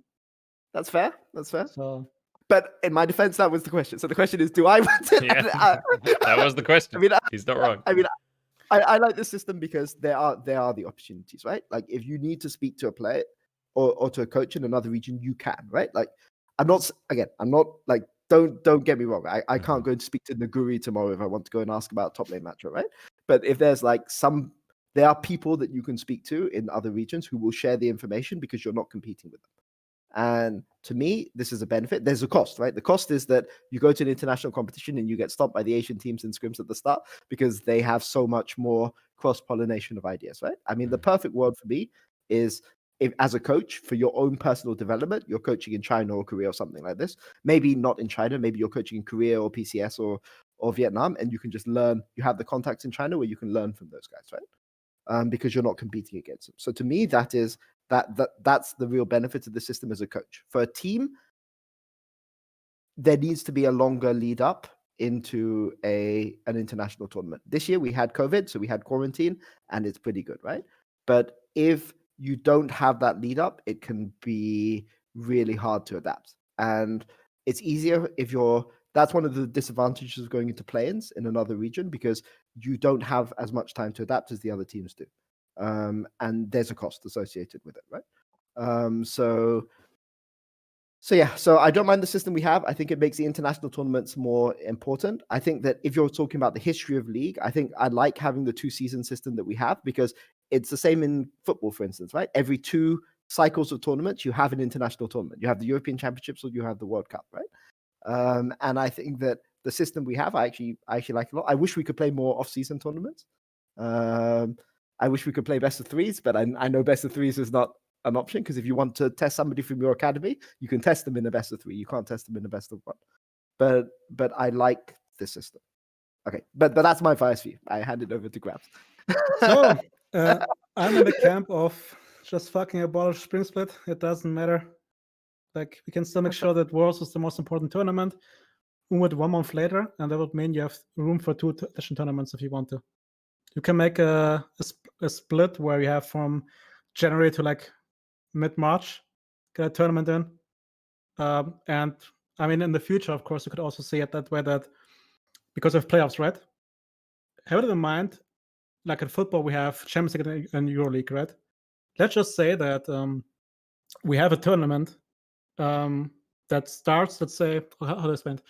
Let's say the season goes to end of February. Then you have playoff teams, right? The first 6. Then the first 3 drop out. And then you could already have a second-tier international tournament where you still play the teams from 4 to 6. They start earlier. And in the meantime, when they prepare, playoffs go on or further on in the major leagues. That means when the playoffs end there, that international tournament can start. And while the international tournament is going on, the first seeds or second seeds, they can prepare for their tournament. That means that will end in April.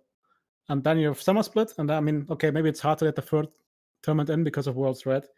That I don't see, but I still think that, like, sure, MSI is great, but just having the first seeds loses so much of fan base just because, sure, you care about the region, but I don't care. Like, for example, and that's the thing I really hate about the whole narratives, is that I would feel worse if Fnatic goes farther than we do.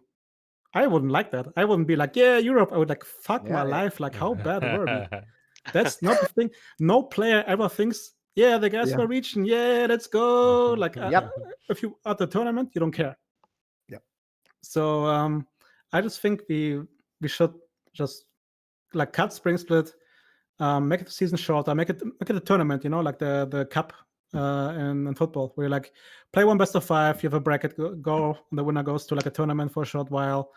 You can do it twice even this season, and then of course the winners of summer playoffs goes to Worlds, and then there's the big tournament which ends in end of November, which also means if you have a tournament system, there's more break time for more players. You could even say that you can have smaller tournaments where top teams can opt out of if they say it's too much. Invitationals. Yeah, because frankly, and I think Peter knows from himself, if players go to Worlds, they don't care about spring best of ones. It really doesn't matter. Like, every single time we talk about this, but we went to World Finals against FPX, and our next game was a best of 1 against Origin and Mad Lions. We're like, you know what? Like, I know the professionals, and you have to, like, to a certain standard, do your job, but you can't fake motivation. Yeah. It's impossible. Like, it really doesn't work. If you go to like the Premier League, Liverpool players will not play as good if they play against Burnley compared to like Atletico Madrid or Real Madrid. Yeah, That's just how it is, right? The Doncaster Rovers. Yeah, you could tell, like in the FA Cup, yeah, like third round against fucking, like, I don't know, no share or something. Yeah, you're right. Yeah. There's like It's like- there's a conversation to be had about professionalism, but they're still human, right? Like, Yeah. But th- but I mean, there's a it's level even of at- importance to every game, right? Exactly. But then the players aren't even hiding it, right? And as a coach, what do you do? Your like star player goes and tells you they don't care about this. They just don't care. I mean, Please do, please. Maybe. but I mean, you I'll give know, you- I'll buy you McDonald's if you care. Yeah. I mean, actually, I've got a question for you, Grabs. Would you mind? So I know that you've been outspoken against Rift Rivals in the past, but would you hate Rift Rivals as much if it was EU versus LPR? Oh no, I would love it. I would fucking love it. It actually matters. Like, honestly. Pete is doing my job for me here. He's I mean, just like, yeah. hey, It's hey, Grabs, true, play like- that A. I mean, we just want to. You just want to play the Chinese teams, right? The Chinese and the Korean teams. The good teams, yeah. And I mean, Yeah, I mean, no, you okay. said Okay, Yeah, also sure. serious. 1 second, Sure. right? I thought Cloud9 was actually good this year. Yes, I so did actually I. thought they played really well. I actually Yeah. would have been hyped to play against them. And I'm really sad about them collapsing. So it's not about an A, it's evident that how they play the game, like, it's not ideal and they are worse. And I can talk about, like, I don't know, I can like try to butt up to them as much as I want, but they're just worse. That's how it is. You want to play against the best teams you can play. Yeah. Yep. Like, especially if you go to Rift Rivals, you play against Team Liquid TSM and you see that Demon plays against Top and JDG. Like, what are we doing here? Like, what's the fucking point? You know, I want to play against them. Yeah. So either make an actual tournament again where the good teams play each other, and then we can see if Cloud9 wins against us or against JAG or against Top, then go ahead. Next time you play against them, I don't mind. But don't make it this arbitrary EU and A Reddit love thingy. I don't know. Like, the players don't care about it. They really don't. Yeah. Yep. Yeah. I'm really sad. I'm really sad Cloud9 didn't go to us, actually. I am really, too. really. I'm curious, like, what your guys' take on that is. Like, I don't know if you know anything. I don't know if this is just a bad question, honestly, but like, have you seen this kind of thing before? Do you think that there's is Mad there Lads? Mad Lions? As in at I'm joking. Worlds? I'm joking. Okay. Peter, go ahead. I will talk back to you. Yeah, I like. Have you? Do you think that there was something that went specifically wrong there, or do you think that was just something internal that will never? I mean, the metagame change, right? Like, I mean, this happened. This affected all teams. It affects more experienced teams less than it affects other teams, but it does affect all teams in general. Yeah. And I think Cloud9 had the right roster and were playing the right style to be able to do it. But didn't they lose both of their series 3-2? I think they lost 3-2 in upper bracket and they lost 3-2 in lower bracket. I couldn't tell you And off it- the top of my head, but I could find out, mate. Give me this second. But I mean, I'm pretty sure that that's what happened, and like it was really a shame because Cloud9, when Cloud9 were good, Cloud9 were not good by NA standards. Cloud9 were They were good. actually Like, good. they were a good team, right? Like there's very few teams where we learned things from NA teams, but Cloud9 we learned things from. And yeah, I just think that's I think that's a shame. I agree with Grabs that Spring Split, it's hard to motivate your players for Spring Split. It's not. And I mean, this is one of the things which Mac will have an issue with coming into next year. I mean, I wish Mac all the best, but I mean, when he comes with his rookie team, at least G2 have like experienced players, right? But when he comes with his rookie team and he's like, you must be motivated at the start of At Spring least you can tell them, let's win Europe. Yay! Split. Well, I Yeah, said, okay, Yeah. again for the 5th time, sure. yeah. Well, I mean, if you guys had lost that series to Rogue, Grabs, I mean, I'm not going to finish that sentence. No, that's fair. That's fair. I mean, we got surprised how good they are. Like, Rogue Yeah. actually was not bad. Yeah. Credit. them. I mean, they've tried to play scaling against you in the first game and got smashed, but after that, they played hard. It was good. Okay. Oh, we also entered really hard, no? Yeah. I mean, like, I don't know. I mean, that's the benefit of being in G2. I can always say, we just entered. Like, every single time. I'm just entering. It's fine. It's like when they No, play but- about there. It's like, oh, it was just a draft. It was just a draft. No, but Oh, yeah. but It's a there's mutual relationship. but there's a serious point to this, right? Which is that I think you gave an interview where you said that oh, we can't play Nidalee because like our solo laners don't play the game in the right way to play Nidalee, and all the G2 fan base is like, oh, G2 is so flexible, they can adjust their game style and things like this, you know? They can't play Nidalee, but they're finding a solution. And then Selfmade gives it. So I know you can't say too much about this, but Selfmade gives an interview. He's like, we can't play Nidalee because our solo laners can't play the start. It's like, kick the whole team, replace everything. Pretty much, yeah. So Yeah. I think it's the G2. It's the G2. That was the worst, and I really hated that the broadcast did the same thing. Is it wasn't a hate train, but just the criticism of Jankos, especially in the beginning, where I felt that they took the easy way out of just seeing, oh, CSD at 10, Jankos is behind, therefore he's worse than SOFM. Yeah. Whereas Jungle really was a team game. Mm-hmm. And the way Asian teams played Jungle was amazing, and it took us a long time to adapt to that. And as much as I would love to flame Jankos, right? But he was a fucking soldier at this tournament to like go through this, because he was the one. Yeah, he was the one suffering the most at all points of time, right? There's one thing losing the lane, but there's one thing having enemy jungler being in your face with the support in mid lane, and you can't do anything about it for 6 games in a row, 7 times in a week, right? At least when you lose the lane, you got minions coming under your tower. Yeah, like, you don't get that in the exactly. jungle. And he was still positive. He still tried really hard. He still put in the effort, you know. So, and then hearing on broadcast, oh yeah, Jankos just can't play carry junglers. I got so mad, and I wrote some of the broadcasts as well. I'm like, you're talking bullshit. Stop it, you know. Like, what is this narrative? I think it's an interesting topic, actually, specifically with Jankos and his champion pool, because he's been playing long enough that he's played everything, right? It's like there's the meme of Jankos Lee Sin, but he played in a meta where Lee Sin was like the pick, and he was good at it, right? I don't think that it's a mechanical issue with Jankos and his ability to play the game. Sure. I think but I mean, like, so I'm just going to put the Mad Lions perspective here, which is that sure, Jankos got flamed here, unjustifiably, to be fair, but he's a veteran who's been to the World Semifinals how many times now? He's been like 4. Yeah, I mean, like he has literally nothing to prove, and if like people are flaming him for his game knowledge, they're like they're just wrong, right? Like I mean, like they're just wrong, right? But you look at somebody like Shadow, who comes to this World Championships, he's under a huge amount of pressure. He gets every single time people say, "Oh, this guy can only play 2 champions," when he can literally play more than 2 champions. It's been shown, and like it's just. It bothers me when I see people like Freak, for instance, posting these memes about, you know, how bad he is and that kind of thing when he's a rookie at his first World Championship. Wasn't it Aroma as well? Yeah, okay, Aroma as well. But Aroma has spent the entire year getting criticism, right? I think Aroma has been criticized unfairly. I mean, I think he had a good season for a rookie, but it's the reality of the situation, right? If you play weak side, you are going to get criticized. I mean, it's just how things work. How do you guys like approach that within the team then? Like, how do you guys go, hey, look, you know, we're going to try out, say it's Jankos, hey, look, we want to play these carry styles. You can see that Jankos is getting frustrated because the team isn't able to play around him, or Arome is getting this flack that it isn't justly deserved. Like, how do you guys try and manage that expectation and then not have it bleed over into the actual practice and stuff like that?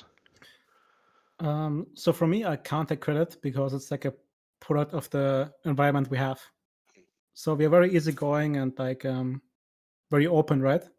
Yeah. So we meme a lot, we joke a lot. So if a player suddenly becomes like not emotional, but like says, "Guys, I can't play like this anymore. This is wrong," then automatically everybody feels a change in the atmosphere, and they will work towards changing it again, right? So it's not like me, it's not me actively doing something, but more about keeping the atmosphere just like in a way that this will be the result of it. But yeah, there are moments like Jankos, especially, right? Jankos is this happy-go-lucky guy who like makes jokes and is really annoying, like almost every single day. But then if he says, "Guys, this is bullshit, like please help me out here," that makes the impact so much more evident, right? Yeah. So I think that's just the result of the culture in G2, and I can't take any like direct credit for it. So like I like sit down and say, "Guys, listen to me, like this is how we should play." No, it's like evident in the gameplay, and every player in my team, at least, which is I'm very aware of the privilege I have, right, of these 5 players. They can say when something feels off, and which is something out of control, because there's a difference between saying I entered here or I legit don't know what I should have done here. Yep. And if they say that, then everybody listens up and say, okay, how do they fix that? But that's Um, really sorry. No, go ahead. But that's I'm really done. hard. That's really hard for like a player to do, right? It's super, super, super hard. Like, especially if you're in a team surrounded by, I mean, and you say this is nothing to do with you, Grabs, but like in a team where everyone is like one of the star players in their position, for people to be comfortable to go and say, look, guys, I don't know what I'm supposed to do, and know that this won't result in them being replaced in a few months, is a big deal, right? I mean, I mean, you're being very modest here, but I mean, I think that's something that you guys have to take a lot of credit for. I mean, and look, once the trust, like it's all about trust between teammates, right? You have to trust that your team is looking out for each other and they're trying their best to win, even if they can't work it out, right? And sometimes just asking for help can add more trust to your teammates. But once the trust goes, then it's gone, right? Like it's almost impossible to bring back. And to be clear, like I don't understand anything that Mad Lions are doing in this offseason. I don't know, right? Like I don't know the rumors. I've deliberately stayed out of it. But at some point when trust is gone, like you have to make the change. And I mean, there's a lot of changes that are rumored that I wouldn't have made personally. But I can understand why they're choosing to go that direction if they think that trust cannot be rebuilt anymore. And there's a lot of ways you can maintain the trust, right? You can work hard, you can like ask for help, you can like work in your team, you can build trust between teammates, but it's not easy when things go badly. And you know what counts as being bad for different teams is different for different teams, right? Like for Mad Lions, obviously going out in planes is really, really bad, right? For I don't know what G2 counts as being bad, you know, going to the quarterfinals of Worlds, you know, is that bad? But you know, there is what counts as being bad for different teams is clear, right? And it's really hard for people from the outside to understand that their comments have power, right? Like if you go and you flame a guy for every single week for the entire year when he's a rookie, it will have an impact on him. It may not have an impact on him directly. It may have an impact on his organization's trust in him. It may have an impact on his teammates' trust in him and things like this. And once the trust is gone, you cannot build it back. You have to go and make a change. And people don't realize the power that they have, and especially now with co-streaming and all of this, like it puts so much more pressure. And this is something that orgs have to do. They have to go and maintain that culture where the players all trust each other. This is something obviously G2 have been really good at, and it's, you know, if I had to say one of my greatest failings on Mad Lions, that was it, right? We couldn't keep that in the face of what people were saying, right? So I mean, it's sad, but it's the reality of the situation. Oh, Grabs, you were kind of saying you like reached out to the broadcast and stuff like that. Like, would you guys regularly reach out to the broadcast and say, hang on a second, lads, this is actually what's going on here. This is what the story is. Or do you guys kind of just meme about it internally and go, they're fucking idiots. Let's move on. The second part more, yeah. Okay, yeah. I don't want to make it like a war broadcast, but there's a certain like one person, for example, who actually like actively reaches out and tries to learn about the game, because I mean, it's not their fault. I mean, we do it every single day. Like we know the game better, and that's just how it is. And they try to make it like entertaining, right? It's a different requirement. But I get especially pissed if a person evidently doesn't put in the effort and rather streams their Clash games and then makes a take which is evidently wrong, which can hurt the player's reputation. And as Peter said, right, for G2, it's very easy to say, like, you can flame Jankos, but it's a Jankos. It's not going to hurt him in the long run. But do that to a Roam or Shadow, you can actively destroy his career. Like, that narrative will live on, right? And especially, like, I think for Roma, right, was they showed the wrong stat even on broadcast. Yeah. And that's insane, right? Like, that's legit insane to, like, have a rookie who is, like, Finn is the same thing, right? They were evidently outmatched, and it's fine. You at Worlds, you have the best player in the world playing against you, and then you have a wrong stat, or the narrative is telling you about flaming the person, or just even making a wrong read on the game, where every pro will tell you this is how they should move, and the cuts, why is he going there? Like, what is he doing? You know, that actively hurts the player. So I think there's a disconnect And again, I'm not talking about who it is or who could do more. Yeah, this wasn't like a Yes. loaded question to trying to like break open the broadcast versus team thing. It was just how it was more to just figure out how it deals with No, internally. I'm aware, but Yeah. I think I can say it because I'm in a privileged position because I'm the coach of G2. My players can't get hurt, but what Castle says, Mm. because they're evidently the best in the role. So it doesn't matter that much. So I know it's harder for smaller teams to talk about this because, of course, they want to have broadcast time, they want to have good feedback, you know. So they are very like shy about having that feedback. So I do believe that we, as a region or like as a broadcast, should come together and talk about what we're talking about because, by the way, the phrase things in contrast to the game knowledge, I think it doesn't work out. I think there's a disconnect. If you're very like harsh, you should know about the game really well. Where I even would say like, and people know that me and LS have like had some quarrels, right? LS is smart about the game, so if he's harsh, at least he has a foundation, right? Which is not given in the broadcast sometimes, especially at Worlds. So therefore, I get more angry if I see a rookie getting attacked for something that he does correctly, and the broadcast has no idea about. Mm. And I think that's just something that we have to evolve together, and that's also something with a team or as teams could get better and reach out. But I'm missing the active participation of broadcast sometimes. Like Yeah. again, I have one person personally who reached out to me. I know players have different persons, but I just think there's a conversation to be had. I do have a follow-up Like to question see there. that go. Yeah. So in that context, you mentioned something about, you mentioned about like, obviously casters and the storylines that are driven on broadcast have the impact and have the power to affect a player's career. If a player is actively underperforming and a caster is correct, like, because I feel like I'm kind of detached from this conversation somewhat, as is Dagda, because the players we talk about don't hear what we're saying about them. The Korean community, the Chinese community, sorry, doesn't really care what I say about the players, right? So I don't feel like I really have the same impact when I'm talking about a player in the LPL. If a player is underperforming and the caster is correct, like let's say it's a color caster, they really know their shit and like they're saying something that is true, do you still feel it's irresponsible for them to go hard on a player when they are underperforming in a significant way?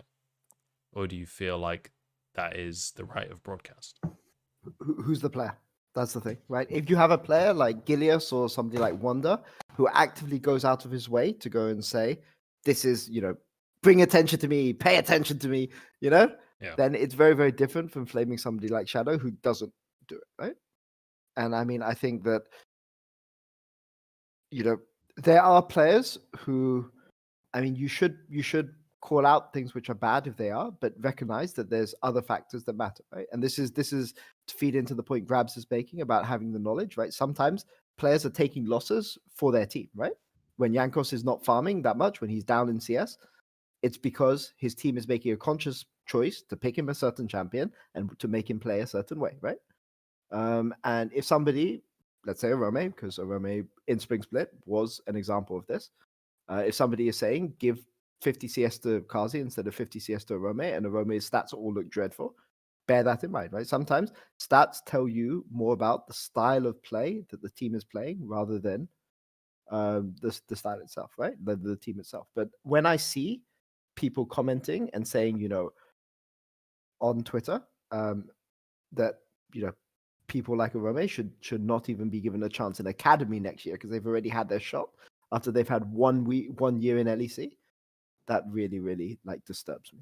Like I think that for years in Europe we had a system where rookies couldn't get a shot, but now we've gone too far in the other direction, and that bothers me a lot. Now I no longer have a position in Europe, so I can say this, and I can say this comfortably.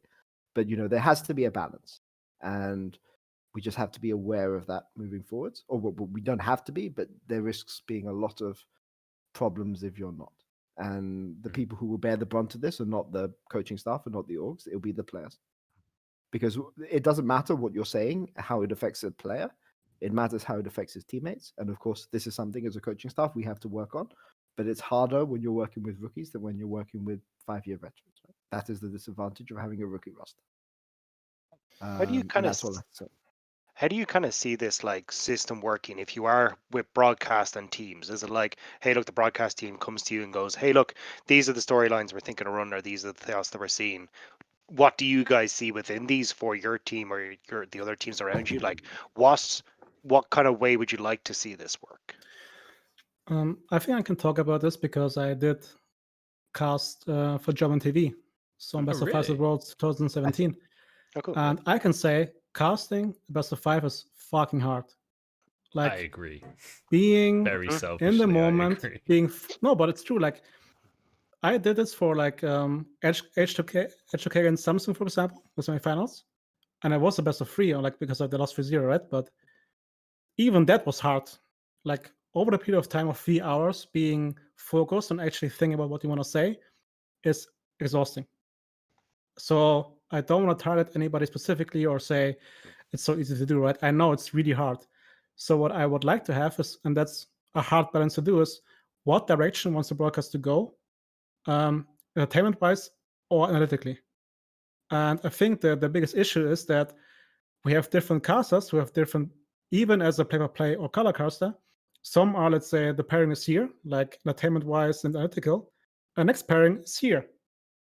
That means what they say for a viewer who like watches just a tournament and has no idea about how the broadcast shapes their narratives gets influenced differently about what they say, right? So either the broadcast team, let's say at Worlds, where they see it doesn't matter, says we want to be more as an entertainment broadcast. That means more play-by-play, shorter segments, that's fine. And then they just put in the emotions, whatever. But that also shows the viewer that the analytical aspect is not that good. That means if a flamer player, it doesn't matter that much. But if a broadcast disguises itself as very analytical, but in reality it's very entertainment-wise and just overblows stuff, that's hurtful, right? Because the viewer, the average viewer, doesn't know the game, so he just thinks, oh, these guys are so smart because they put in so much emphasis about being on a telestrator and making sure the segments sound good and showing all those fancy colors on the screen, and then say this player shit. That is bad for the player, right? And I think that's just the balance, and I'm aware it's hard to find. So I'm not like sitting here and saying, oh, this is so easy, they should do better. Like I'm really aware this is really hard, especially as a product, to like find something that reaches the audience at the same time gives value to the audience. But I think that's something that we should just work towards a bit better. Yeah. Like make sure what is the product we want to sell as a broadcast, and again at the same time though, like players should not be spared by criticism, right? If they play bad, they should be criticized, but also there's wording about it, right? It's either the player is bad or the player is out of form. Yes. Like traditional sports, a broadcaster will never say the player is bad. He will always say he's out of form, he's not showing his best performance, maybe they should change him. But he says he's out of form. He's not directly attacking the player, he's just saying So- at the moment. There is one slight caveat to that, and that's that in traditional sports, teams will have 14, 15, 16 subs. They can just swap a player for a few games. There are not that many teams in League of Legends that have the ability to just swap a player in any role for a few games while they get back on form. That's not a very realistic situation in League of Legends right now, aside from a very select should few be. teams. No, it is in Asia again. Yep. I think it actually is. Even though we don't hear about the players, I think every team has an academy system where they are comfortable if a player acts out to exchange them. And I think that's something that Western teams need to have in the future. And they should be called out for that, for not having it, because we are more concerned about paying our veterans $1 million a year instead of actually building up a system. And most of them don't deserve that money. Frankly, they don't. 1.4. You don't think Jensen's worth 1.4 million a year, Grabs? I'm pretty sure you know what SFM earned at LNG, right? I'm I pretty know sure exactly. I know exactly what he earns. And that's a disgrace It's- compared to like what NA players earn, right? I don't want to criticize LNG, but I mean, frankly, yes, it is. Let's not say how much it was, but it's a fucking disgrace. Yeah. So what I would say is I agree with everything that Grabs has said. The only thing I would say is that I think I know the caster you're talking about. For us, it was 2 casters. but I think casters should reach out more. And I think that as an org, if a caster reaches out and makes a serious effort to try to understand more, you should respond in kind, right? Like if they reach out and then you don't respond, you lose your right to complain, right? Okay. That being said, we got the mail and you got the two about saying the casters want to reach out more. Are you willing to talk to them? We said yes. Yeah. To me and yes. Duff, one caster reached out to afterwards. For us, two reached out, but I know one is the same as you because he wasn't very good at diving who it was. but there were two casters that reached out. Yeah, but the thing is, like, even if I see they're trying, I don't mind as much, right? Because they're trying. But as I said, if they are a play-by-play caster and streaming their fucking Clash games, but at the same time tell players you're not worthy of flashing this emote, I'm like, what is going on with you? So I have a question. Like, obviously I'm fairly broadcast biased, being literally a broadcaster by trade. True. Let's say if a caster does want to reach out and does want to improve it and be more true to reality with the narrative, what would be the best course of action? Because, like, let's say, so just for the sake of argument, let's say there's a new caster that gets hired by the LCS, right? But they've done LCS Academy and that's it. They've got 1,000 followers on Twitter. Nobody follows them. Nobody has open DMs. Like, what's the course of action there? Like, how does that person get in contact with you? Because they do have to speak with authority on broadcast. But there's a difference here, right? Like, I mean, whilst I'm happy to answer questions from everybody, right? Like, if somebody's just casting the northern, whatever the UK league is called right now, I can't respond to every single caster, right? I try, right, but I can't respond. Well, I mean, specifically in the league that you're playing. Yeah, but I mean, if you're in the LEC, like, I've literally spent 3 hours having a conversation with a particular caster who is the caster that Grabs is talking about the game, because he just asked. I basically he asked, can you give me some feedback on this? And I said, sure, ask all the questions you want to ask, and I literally responded to every single question that this person asked, right? And it lasted for 3 hours, and I'm willing to put that time in because I think that. Yeah, Just making sure. So Grabs message. So for the chat, Grabs messaged me, and yes, that person. But that person, right? Like, if you're willing to put in the time, then fine, right? Like, I'm not saying all teams will do it, but if you don't do it, you lose the right. You lose the right to complain. Like, you just lose the right. But if somebody is willing to go and put in the time, people will give you knowledge. They won't give you everything, right? I mean, the problem is if you have a caster who was a coach before, and then he wants to go, or he or she wants to go into coaching later, right? Then it's a bit different, right? But, like, if there's a person who's clearly really passionate about casting and wants to cast and wants to make an effort, people will make time, right? And it bothers me when people who haven't made time don't are the ones making these comments and shaping the narrative. Can I say one thing quickly? Just because I read the chat. And I know my example was slow towards Medic because he made a comment towards Destiny. But it was an example. I'm not targeting Medic specifically here. I just make sure that I'm not saying he's the one caster who I hate or something, right? It's just an example of what bothers me. So the chat can calm the fuck down. And at the same time, to, like, Munch's questions about also if you're a broadcaster for LPL, LCK, or LEC, LCS, what helps me, for example, is give a direct question. Like, don't ask what is the meta. Show me a timestamp. What was your team thinking here? Why did I make the decision? Because I know the comms, right? And I can tell them, oh, we talked about this and this and this, and it's okay, I understand. So the more specific you get, the way easier it is to answer, and also the more fun it is, because I don't want to answer the question, what's the meta, for the 50th time a week, right? Like, I don't know, fucking pick 56 jungle, I don't care, Yeah.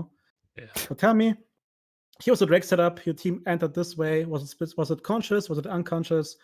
What if you know the pink ward setup, That stuff I want to go in depth to. And that's fun.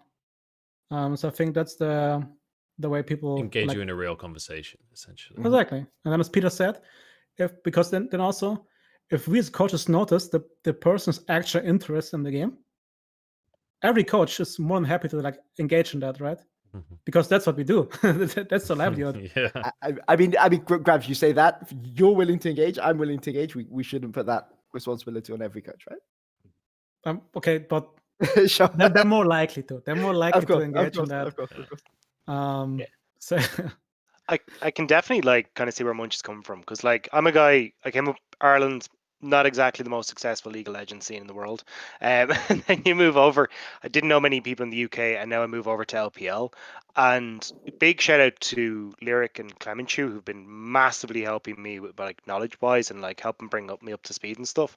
But it definitely is daunting, like say to reach out to yourselves or to a player to start figuring stuff out and like going, hey, look, what's this thought, or what were you doing here, or why, how does this champion matchup work? Because I think that's the biggest thing for, I've found myself anyway, coming up is trying to become a really strong color caster, is that like I don't have the contacts at the moment to just be like talking to Veteran or talking to Lyric. They're just like, oh yeah, well I've got like 20 players that I worked with previously. I pinged BRTT to find out how this AD carry matchup worked, or I pinged them to go, hey look, what were you thinking here? Or how do you think about dragon setups or baron setups or whatever it might be? So I think definitely like if you have people that you can be in contact with, I think it's a lot easier. Or I say for yourselves, if you're interacting with the LEC broadcast, it becomes easier. But certainly for myself, and I say for a lot of guys who are newer to the scene, it's pretty daunting going, hey, I mean, who the hell do I actually reach out to try and improve this knowledge or like bring myself up to speed? it might be worth for me to answer because I'm aware I'm the G2 coach, right? And we went to semifinals 3 times in a row. But I still improve every single day. And I'm aware I don't know everything. I'm not even close to it, you know, like I'm open about it. I am not a lane coach. I couldn't tell you about how capture lane. I have no fucking idea. Like that's not the thing I focus on, and I shouldn't about. But for me, it's more about if like I personally I can't talk about Peter, I can talk about other like coaches, right? But we all want to learn. And if I realize that you actively just want to learn about the game and try to improve, I'm more than happy to talk to you, right? Because you put in the effort, and for us, it's every single day is the effort. The last 3 years, I had 1 month off, and even then, it was just I still watch the Master Cup, I still watch Casper Cup, right? It's not a month off. Like we work, and if that drive isn't matched, I think that's also maybe a bias I have, and maybe that's something I can work on. But then I actively dislike you a bit more, you know, because I see like we put in the work and you don't try to, then honestly fuck off. But if I see that you, it doesn't matter if you're, of course it matters in a way that I can't talk to every gold player, you know, who's in my DMs. Yeah. But as a caster, of course, I mean, I know you're in the scene and you try to like improve your product and your broadcast. And if I see you put thought in it, it doesn't matter where you start, I will happily help you. At least that's how I see it, right? Because I was in Rocket, I had no clue. I was like happy being like I thought I was good, but then of course every single year, if you think back, I mean Peter Dunn thinks the same probably. Yeah, it's like how bad was the last year? You know, every single year, I'm like I was so garbage. That's the same as a caster. I promise you that is exactly right. So we're all just learning all points. So if you put in the effort to learn, then go ahead. You know, like just shoot the DM, and I'm happy to help. The 1 month off in the last 4 years, definitely. That's relatable. Holy moly, there's no off time in this. Yeah. Off time for me is freelance time. Yeah. But for sure, everything Grab says is true, right? Like, I mean, you have to like everyone is getting better all the time. Players have to get better, and coaches have to get better too, and casters too, right? Yeah. But because the expectations are always higher year on year on year, and the time when you start to fall behind as a player or coach, I don't know how it works with casters, but as a player or coach, when you start to fall behind, there's 50 people waiting for your job, right? And you can't afford to fall too far behind. Again, it's different if you're a gold. Like, I mean, I try to respond to every DM, but like there are people that they're just sometimes there's too many, and Grabs has I don't even know how many. Like I'm sure Grabs gets 10 times as many messages as I mean, half of them must kill myself, but besides that, like, but like you obviously like you try to respond to everybody, but like there's just no time in the day. It gets right? overwhelming. But I mean, if there is somebody who is genuinely reaching out, right, And I don't know how it works for Grabs, but if you're a coach who I'm not competing against, if you're a coach in like China or you're a coach in Korea or you're a coach in PCS or Brazil and you reach out, I'll try to respond. If you're a caster, I'll try to respond, right?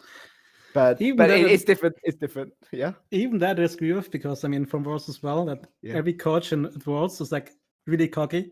Yeah, it's like, I know. It's like, hey Zeph, if I talk to you, I'm still better than you, so yeah, you can share secrets and make the best of it, you know. But I love it. I think that's how it should be. I love the atmosphere of like everybody's like so secure in the craft that they're not like afraid of sharing what they think. Yeah, exactly. But Grabs, you're a 5-year coach, right? Like, I mean, I've been 8. Like, I said Worlds, right? Yeah, exactly. But the kind of coaches that we're interacting with at these tournaments are like the guys who are secure, because the ones who are not secure will not speak to you. But that's why I said I miss it so much, a bit more. You know, that's the best fucking part of Worlds, to like just talk to other coaches, and also because sorry, because I see in chat, right? It's the same thing if you like DM a coach and you ask them, I want to be a coach, how do I do it? Yeah, holy moly, yeah. You're not getting an answer. But if you say, I tried this is how I think about the game, what do you think about this specific scenario, what can I improve on? You are more likely to get an answer from me because you put in the effort. And the same thing as for me with casters, for example, to go back on the topic, right? Is we notice the effort the casters put in. Yeah. And you can tell me as much as you want about what you do in your free time, but if I tell my players, hey, who do you talk to? Oh, this caster and this caster. Oh, this caster not. And I talk to, like, of course, also to Matt players, so like to Peter or to Mac or something. Like, we know. We're not stupid, right? So if that caster then goes on broadcast and says, "This player shit, he didn't do this," it's like, hold up, buddy. You might want to fall back a bit here. But actually, there is a point though. Going back to all the way back to what you were saying before, is it entertainment or is it analysis, right? And like people want, like, it's entertaining. I don't know why, but like for some reason, League of Legends fans like to hear it when like somebody is entertaining and like shitting on players. I don't know why. I love it. People love it. People love it, and like that's where you have to draw the line, right? Like if it's entertainment, then it's okay to shit on people, right? If it's serious analysis, then that's the thing, right? There's a conversation to be had, and I'm not going to try and start this conversation tonight because we are over 2.5 hours into this. Holy well, this point, was fun. Which I will say, this has been a fucking great. This is great. I keep going. I love this. I'm happy to keep going if you guys are happy to keep alcohol going. and leak. I know, exactly, right? This is a great idea for a show. Me and Dagda were talking about this in a pub in Shanghai, and I was like, this is fucking genius. But one thing I will say is that, like, there is a conversation to be had about, like, at the end of the day, like, not for you guys, but for the broadcast side of things, this is television. And this is, like, I want to give an amount of respect to the fact that this has not been television the whole time. Like, the last 10 years of League, we're getting towards 11 years now, right? And there's been broadcasts the whole time. It has only been television maybe the last 2, maybe 3 years, right? The casters 3 years ago were community members that were raised up a little bit. But the LEC especially, and the LCS as well, at this point, are now actually television broadcasts. There are multiple producers. There is a lot of thought and effort that goes into every single segment. Like, there's a ton of money being pumped through. There's a ton of sponsors that have a lot riding on everything that's said. Like, and I'm not trying to say this just to disagree with your points, but what I'm trying to say is, like, there is an extent to which this has to be entertaining. And so the conclusion that I'm drawing here is that everything that a caster says cannot be double checked with the coaches, with the players, etc., etc. There has to be an extent to which casters have freedom of opinion and can be an entertaining, influential figure without having to double check everything. Sure. Where do you guys sit with that? Can I answer this first, Grabs? Sure. Okay, so I can answer this because I'm not in Europe anymore. So I know Grabs is leaks. Yeah, but I mean, I didn't say I had another job somewhere else. I could just say I'm not employed in Europe anymore. But look, as a team, look, The doll doesn't care if you leak. Don't worry. I worked on Splice for 2 years and I worked on Mad Lions for 1 year, right? And in summer, maybe we got more coverage, right? But for 2.5 years, we didn't get that much coverage. And even when Fnatic were doing worse than us, like significantly worse than us, people want to watch, hear coverage about Fnatic. And like, you just have to accept that, right? Like, it is, at the end of the day, you have to give fans what they want to hear, right? You have to have a protagonist and you have to have things like this, right? But there's things you can do, like there are things you can do to make your story more interesting, to make your story more presentable. And when you have the opportunity, you should make a claim to go and say, this is why we're interesting. Pay attention to us, right? And I think maybe on Splice we didn't do that quite as much as we should have. But that's a responsibility on the teams as well as the casters, right? So I don't blame the casters for when they present more information about G2, about Fnatic or other teams, right? I mean, I find it frustrating. I wish that people would value the team that I'm working with on the same way they would value, and not judge Mad Lions to prime 2019 G2 just because we have a few good games. But with that comes responsibility, right? And you have to make a decision about what is your cast trying to do. Is your cast trying to be entertainment, or is your cast trying to have the last word on analysis? And if you're trying to have the last word on analysis, which is what, in my opinion, is you see in LEC, then you have to put in the work to go and find those different opinions, right? If it's just entertainment, fine, just present it as entertainment, and people will enjoy it.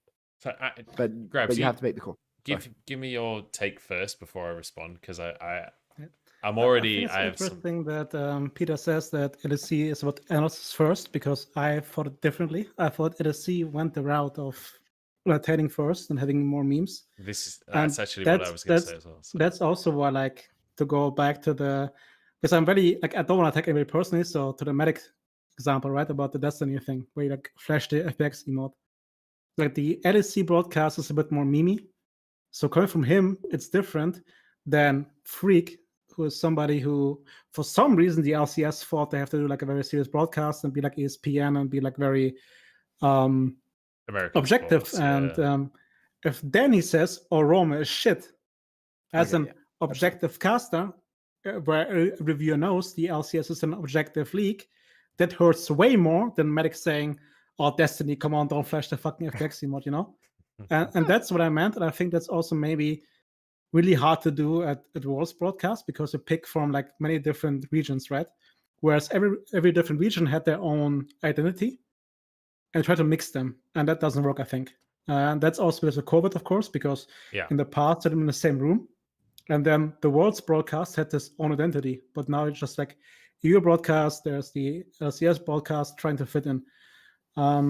So I'm very aware this is a very hard topic to do, right? It's not easy. It's not I'm saying here I have all the answers, It's fucking hard to do, but you're just sharing the frustrations of a code. I do want to throw in something into this conversation, and I'm sure Dagda has a take on this as well. There is an extent to which, especially with Worlds, beyond this with Worlds, there is an expectation on casters these days to have a strong opinion about everything. And it's if you don't have a strong opinion about everything, then you don't know what you're talking about. And so I do feel for the casters at the World Championship that essentially you either have a really strong opinion about every player and every play, or you don't matter, right? And everyone's human, everyone wants to matter. And there's an extent to which it's you on a cast, I think a lot of casters want to have important things to say. And let's say that I'm an LPL caster, which I am. Let's say I'm at the next World Championship and I'm casting EU versus NA. I have not watched every single EU and NA game. I do not have the context of the entire league of the entire year, right? And obviously there are conversations to be had about the amount of prep and who you're talking to, et cetera, et cetera. But it's very, very possible then for me to say something that I think is an accurate thing to say based on my research, that I think is an interesting conversation to start, but maybe I misspeak it slightly. Maybe I just say something wrong. That is then a very slippery slope to starting a conversation that is just totally inaccurate and maybe accusing a player of something that is essentially not even happening. And that is where this conversation gets really muddy and becomes very difficult, especially when it comes to international conversation. Yeah, I just want to like cut in here because I think at the same time we have to agree at some point. And I think what Peter and me is saying is when the narrative dictates that the player is bad. It's not about a singular play where a player fucked up. You should have all the freedom in the world to say that what he did here was really bad. He should have done this. But if it becomes a thing where they have a storyboard and say this is their weakest player and therefore everything he does is bad, then we have an issue, right? I think that's the main point. It's not about, and I think maybe I come across wrongly or something, but it's not about saying casters don't know anything about the game. That's not true, right? Like casters still put a lot of time into understanding the game, knowing what should be done, can't be done. So if they actually put in the like just view the play in the context of the play and then criticize, it's fine. But very often, at least we as coaches and teams have the feeling that they sit before the game and say, okay, who's the star player and who's the weakest link? And then by default, they say what that player did was wrong, even though it was the correct play. And the other side, like let's say Caps for me is like inting the fuck out of his mind, but he got lucky, and they're like, oh, Caps is so insane. I'm like, no, Caps is not insane. He's fucking inting. Fucking say he's inting because he is, you know. That's the example. And I think that's what basically Peter and me want to like bring across, right? That we should evolve into a system where we should empower you guys, and also I don't want to say teach you because it sounds like very top down. Like I don't want to sound like I'm above you, right?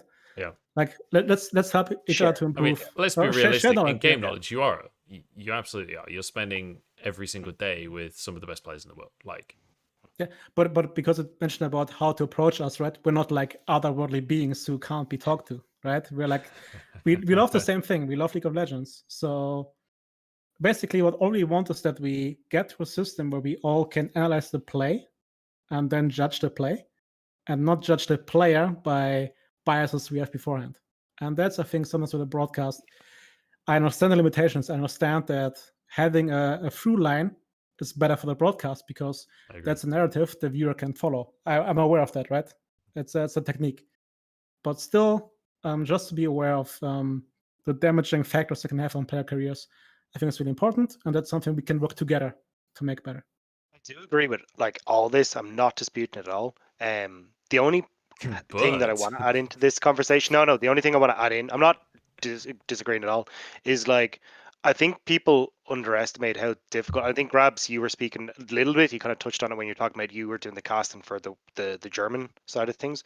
Is like trying to be entertaining, come up with the words, how to encapsulate this in a nice little sentence that is going to sound really sweet and really good to the audience while also analyzing.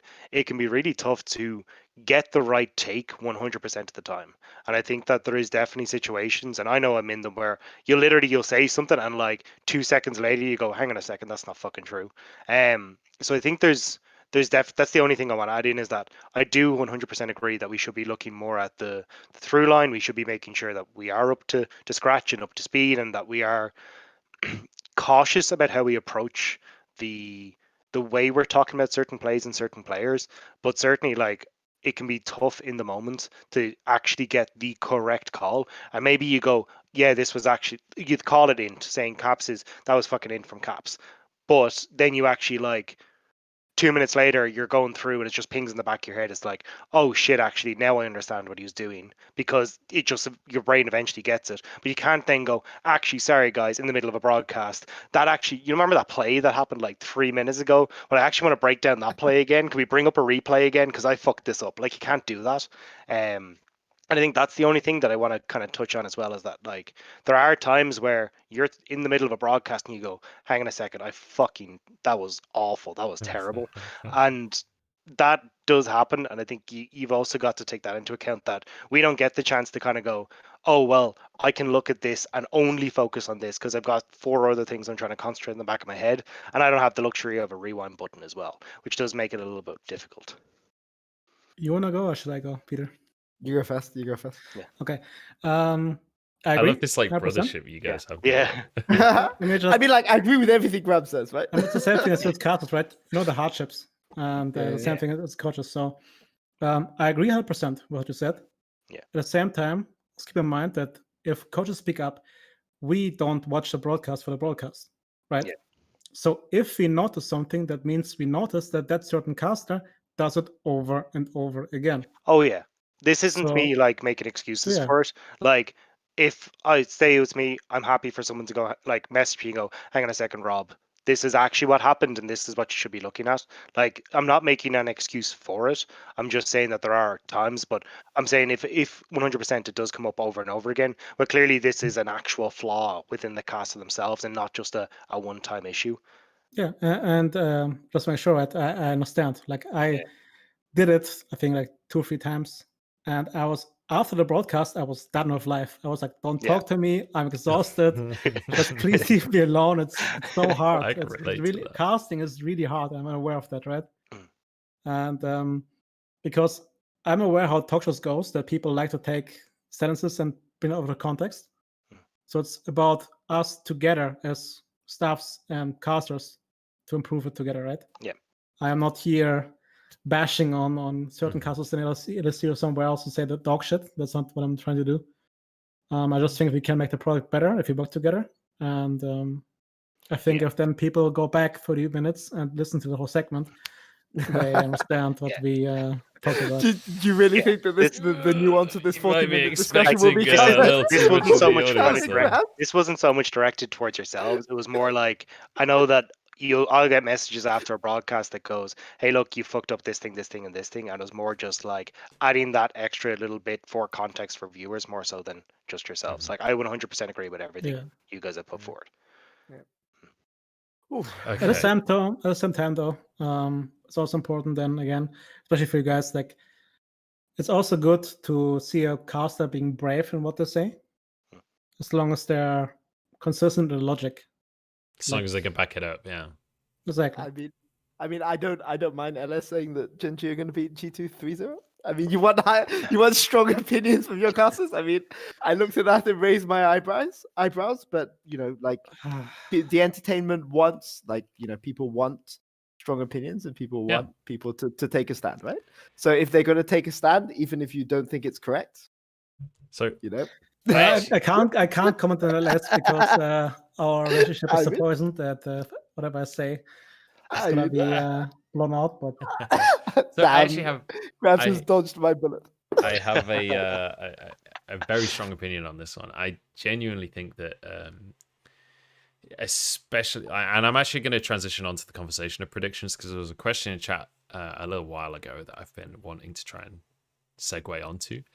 But I think that so long as your logic makes sense and can be maintained, and you know it isn't just logic for the sake of it, I actually think that, especially in the topic of predictions, it's okay to be wrong. So long as you had a good reason that you picked the decision that you came to, so long as you stuck with that and you could justify that even after the games, like, I actually think that's totally fine. And so there's a question in chat from Akahari, which is like, what do you guys think about predictions? Like, especially when it comes to predicting score lines, do you think it's just meaningless? Do you think there's an art to it? Do you think it is pure luck? Like, because I feel like there's kind of a scale there on how much you can really figure out what's going to go on. I mean, is this? Are we being asked this about the champion predictor? For the world prediction competition? Let's just clarify, really. I just want to make a statement before we get into this topic. Anything they say does not detract from anything from what has happened on Twitter. I am still the superior analyst. Like, you can all grovel to me and bow. That's okay. But yeah, on the topic of predictions, like, I actually got a lot of flame on Twitter because I predicted Suning for the finals. But I would predict it again. My logic still remains. The things that I said positively about Suning were still true in the finals. Like, I don't regret that prediction. I would do the prediction again. Yeah, no problem. The way I've always looked at predictions is a conversation starter. Right? Well, not a conversation starter, or like a summary, right? It's like, hey, look, we're coming towards the end of this. Let's have an idea or 2 neat sentences that can just summarize what your thought process is here. And that's kind of the way I've always looked at them. It's like, hey, look, how close do you think this series is going to be? What, like, if I go 3-2 or 3-1, what's my logic behind this? In 3 to 4 short sentences. So then it's just an easy way to wrap up the conversation. I think it gives a little bit of weight to the series, and it can add a little bit of spiciness to it. Like, say me and Munch have completely different ideas and we're like battling on the desk, it's all fun and good. But I think that's kind of the extent that I look at predictions. I mean, if your logic, as you said, holds up and you're able to explain why you had this thought process coming in, it's like, well, bot side's weaker and I think they can exploit them there. That's where they like to play, or that's where they're strongest. Cool. Like, that's the kind of thing that I'm more interested than the 3-1 number on the scoreboard. I mean, predictions are about narrative, right? Like, I Yeah. mean, you want, I don't mind if Freak predicts NA teams to go 6-0 in groups. I don't mind if, whoever the Korean caster is predicts Korean teams to win every series 3-0. It adds more spice to it. It's more fun. What I would say about predictions, though, is what predictions often tell me is more about the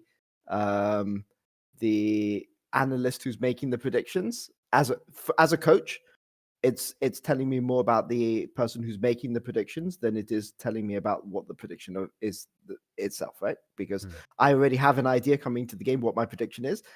What somebody says on broadcast isn't going to change my opinion. But if somebody does a tier list, so I'm not blaming Veteran, but I'm just saying, like, Veteran did a tier list, right? Publicly available to tier list, and he says that Alfari is A+ tier, and that the next highest guy is like Wonder, who's not even in A tier. He's like in the tier below. Then that tells me something about what this person who's making the tier list values, right?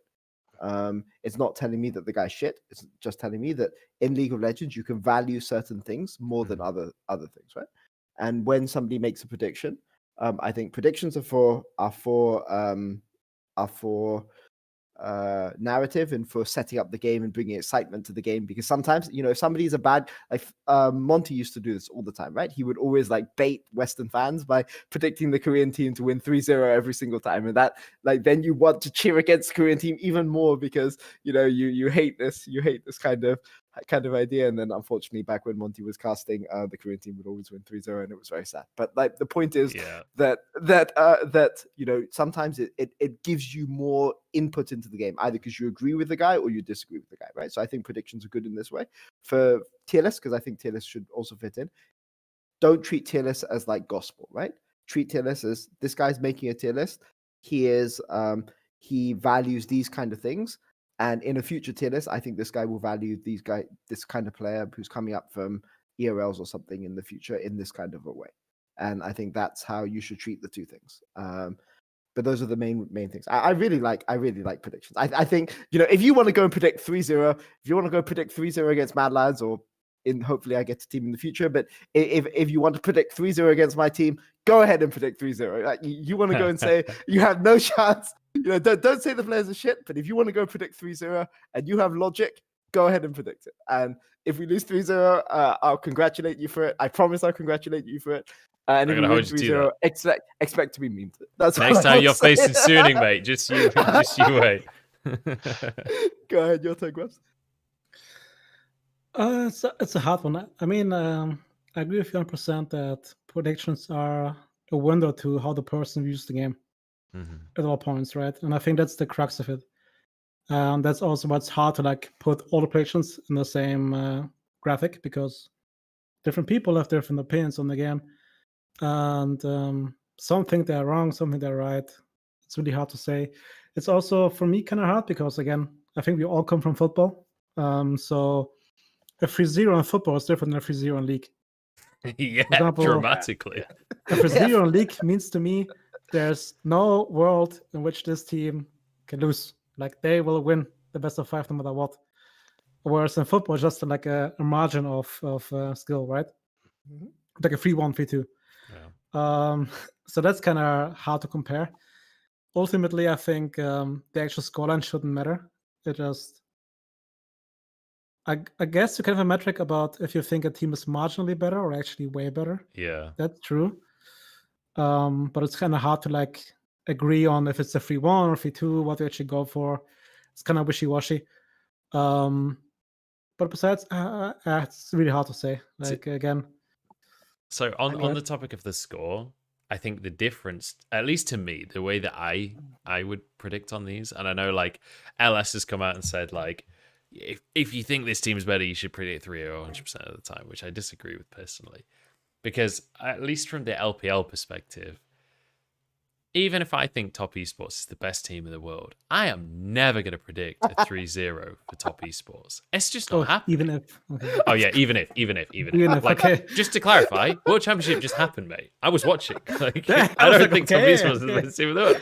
That's the hot take. Yeah, yeah. Forget the results. Let me tell you. I mean, No, like Top Esports is never going to win a series 3-0 unless they are like so far and above the enemy team that, and even then, I can see a world where they just fucking troll a game, right?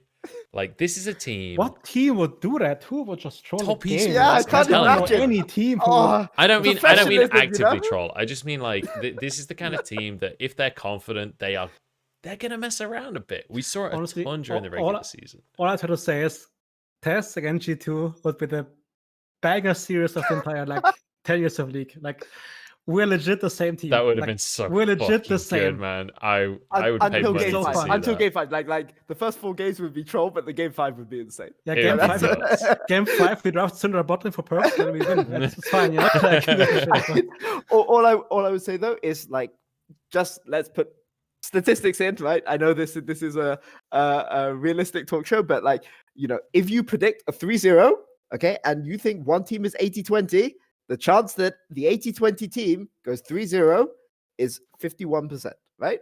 So if you're predicting a 3-0, you think it's like a 90-10 matchup, right? Like, I mean, and 90-10 matchups almost never exist in League, right? So maybe you do think it's a 90-10 matchup, but you shouldn't predict it every series. But I'm just saying, like, if you're going to put actual statistics into the game, like, you should almost never predict a 3-0, right? But sure, I understand want you why to it builds teach me down about to- statistics before predictions next year, because I'm going to employ this. I mean, this how strategy. can I have to try how and can- defend the title now. how can I properly coach the king of statistics? You know, the chief. What award do you get? I hope they give you a trophy. They did not give me a trophy. They DM'd me saying congratulations. Yeah, I That's mean, pretty good. like what that's did what you people say don't for realize. Diamond G2? What was the prediction? My prediction for Damwon G2? Yeah. I actually predicted G2. I think I predicted 3-2 G2. But I'm not that's even why I joking. say casters don't know about the game. They have no clue. Do you want to know my logic? Do you want to know my logic on Damwon G2? So Sure. there was 2 teams that I predicted for like not necessarily real League of Legends reasons. That was Suning and G2. Okay. Right? Fair, the reason fair. I predicted G2 was because in a best of 5 scenario, historically, you guys have like leveled up. And for you and Suning both, the reasoning was like the creativity of play.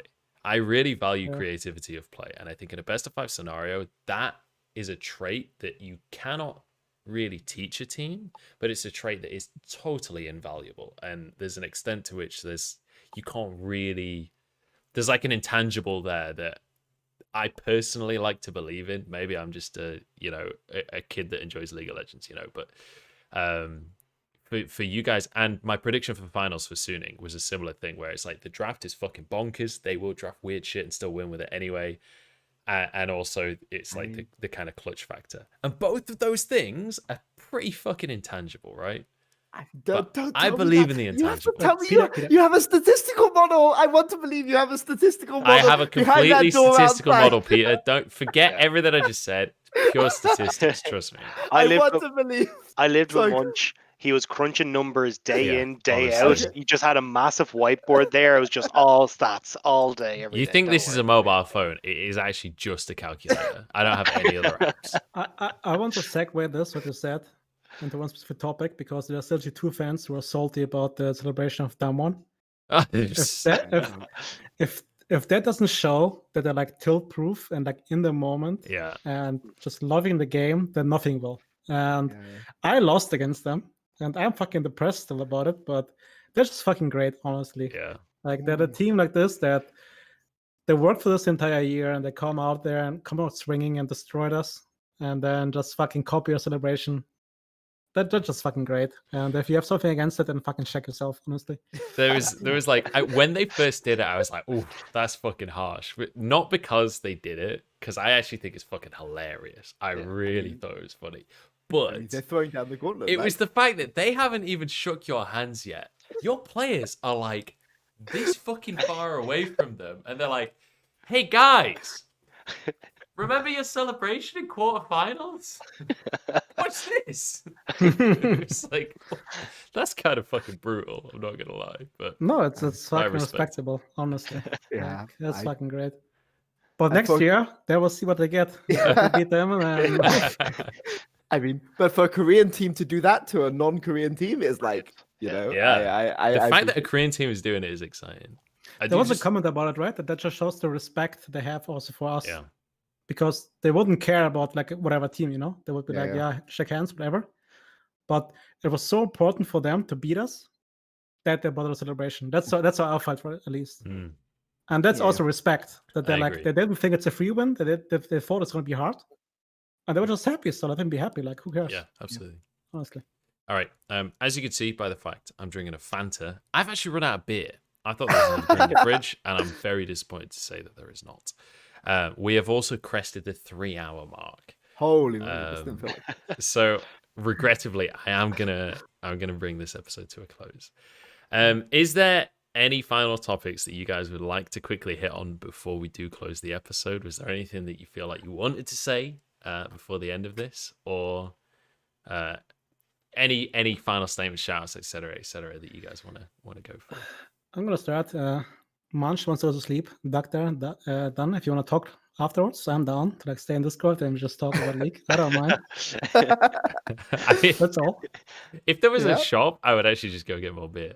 Like honestly, if you guys want to keep going, I'm totally down to keep going. I'm I'm literally down. closing the I'm show fucking out of down. respect for you guys, because I know This you're didn't like feel it's like 1 this. a.m. where Honestly, you this guys is the most fun I've had in any talk show. It's like- I agree for sure. Brilliant. So can I? If you guys are up for it, I think we should let the chat ask questions for a short amount of time. I'm and then- totally down for and that. then- The chat definitely but wants us to I- keep I going. That's definitely- for sure. I've definitely like enjoyed this. I haven't been on a talk show with Grabs before. I've talked to Grabs before outside of this, and this was a lot of fun. I remember actually at Roof Rivals 2018. Yeah. Like NA is so shit, dude. We're like 3 years ago, like how bad. are they? But I was saying that when we were 0-3. Yeah, that's true. That's true. Actually. The dream. All right, I mean, so pick two to three questions from chat, and then I think that's good. okay, so chat, start asking some questions, and we'll start conversating. Wait, there's a guy called Duffman Law who asks Grabs, who's your favorite G2 staff member? I really like Dimitri Lucy, right? and Lucy, but there's one guy, he's called Duffy, and he actually just talks a lot and memes on Twitter, but he's not that great. Yeah. But that's fine. I think I saw a Wait. picture with you on stage smiling with some guy. I don't know what his name was, but he seemed like Yeah, you guys I don't would know get when he on. was there at all. Like he just was on stage. And I don't know why, but Shite security. All right. I'm gonna ask a question that is inevitably going to be asked 1,000 times in chat, and I'm just gonna ask this so that it cannot be asked in chat. And Grabs, you can shoot me down immediately. What is the likelihood of Fnatic perks happening?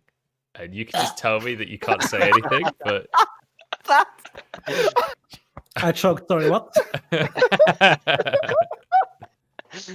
all right, fair enough. Next question. We'll move on. I kind of knew that was going to be how that was answered, but I figured let's just ask it and then we can move on so that it's not just the entire chat. All right.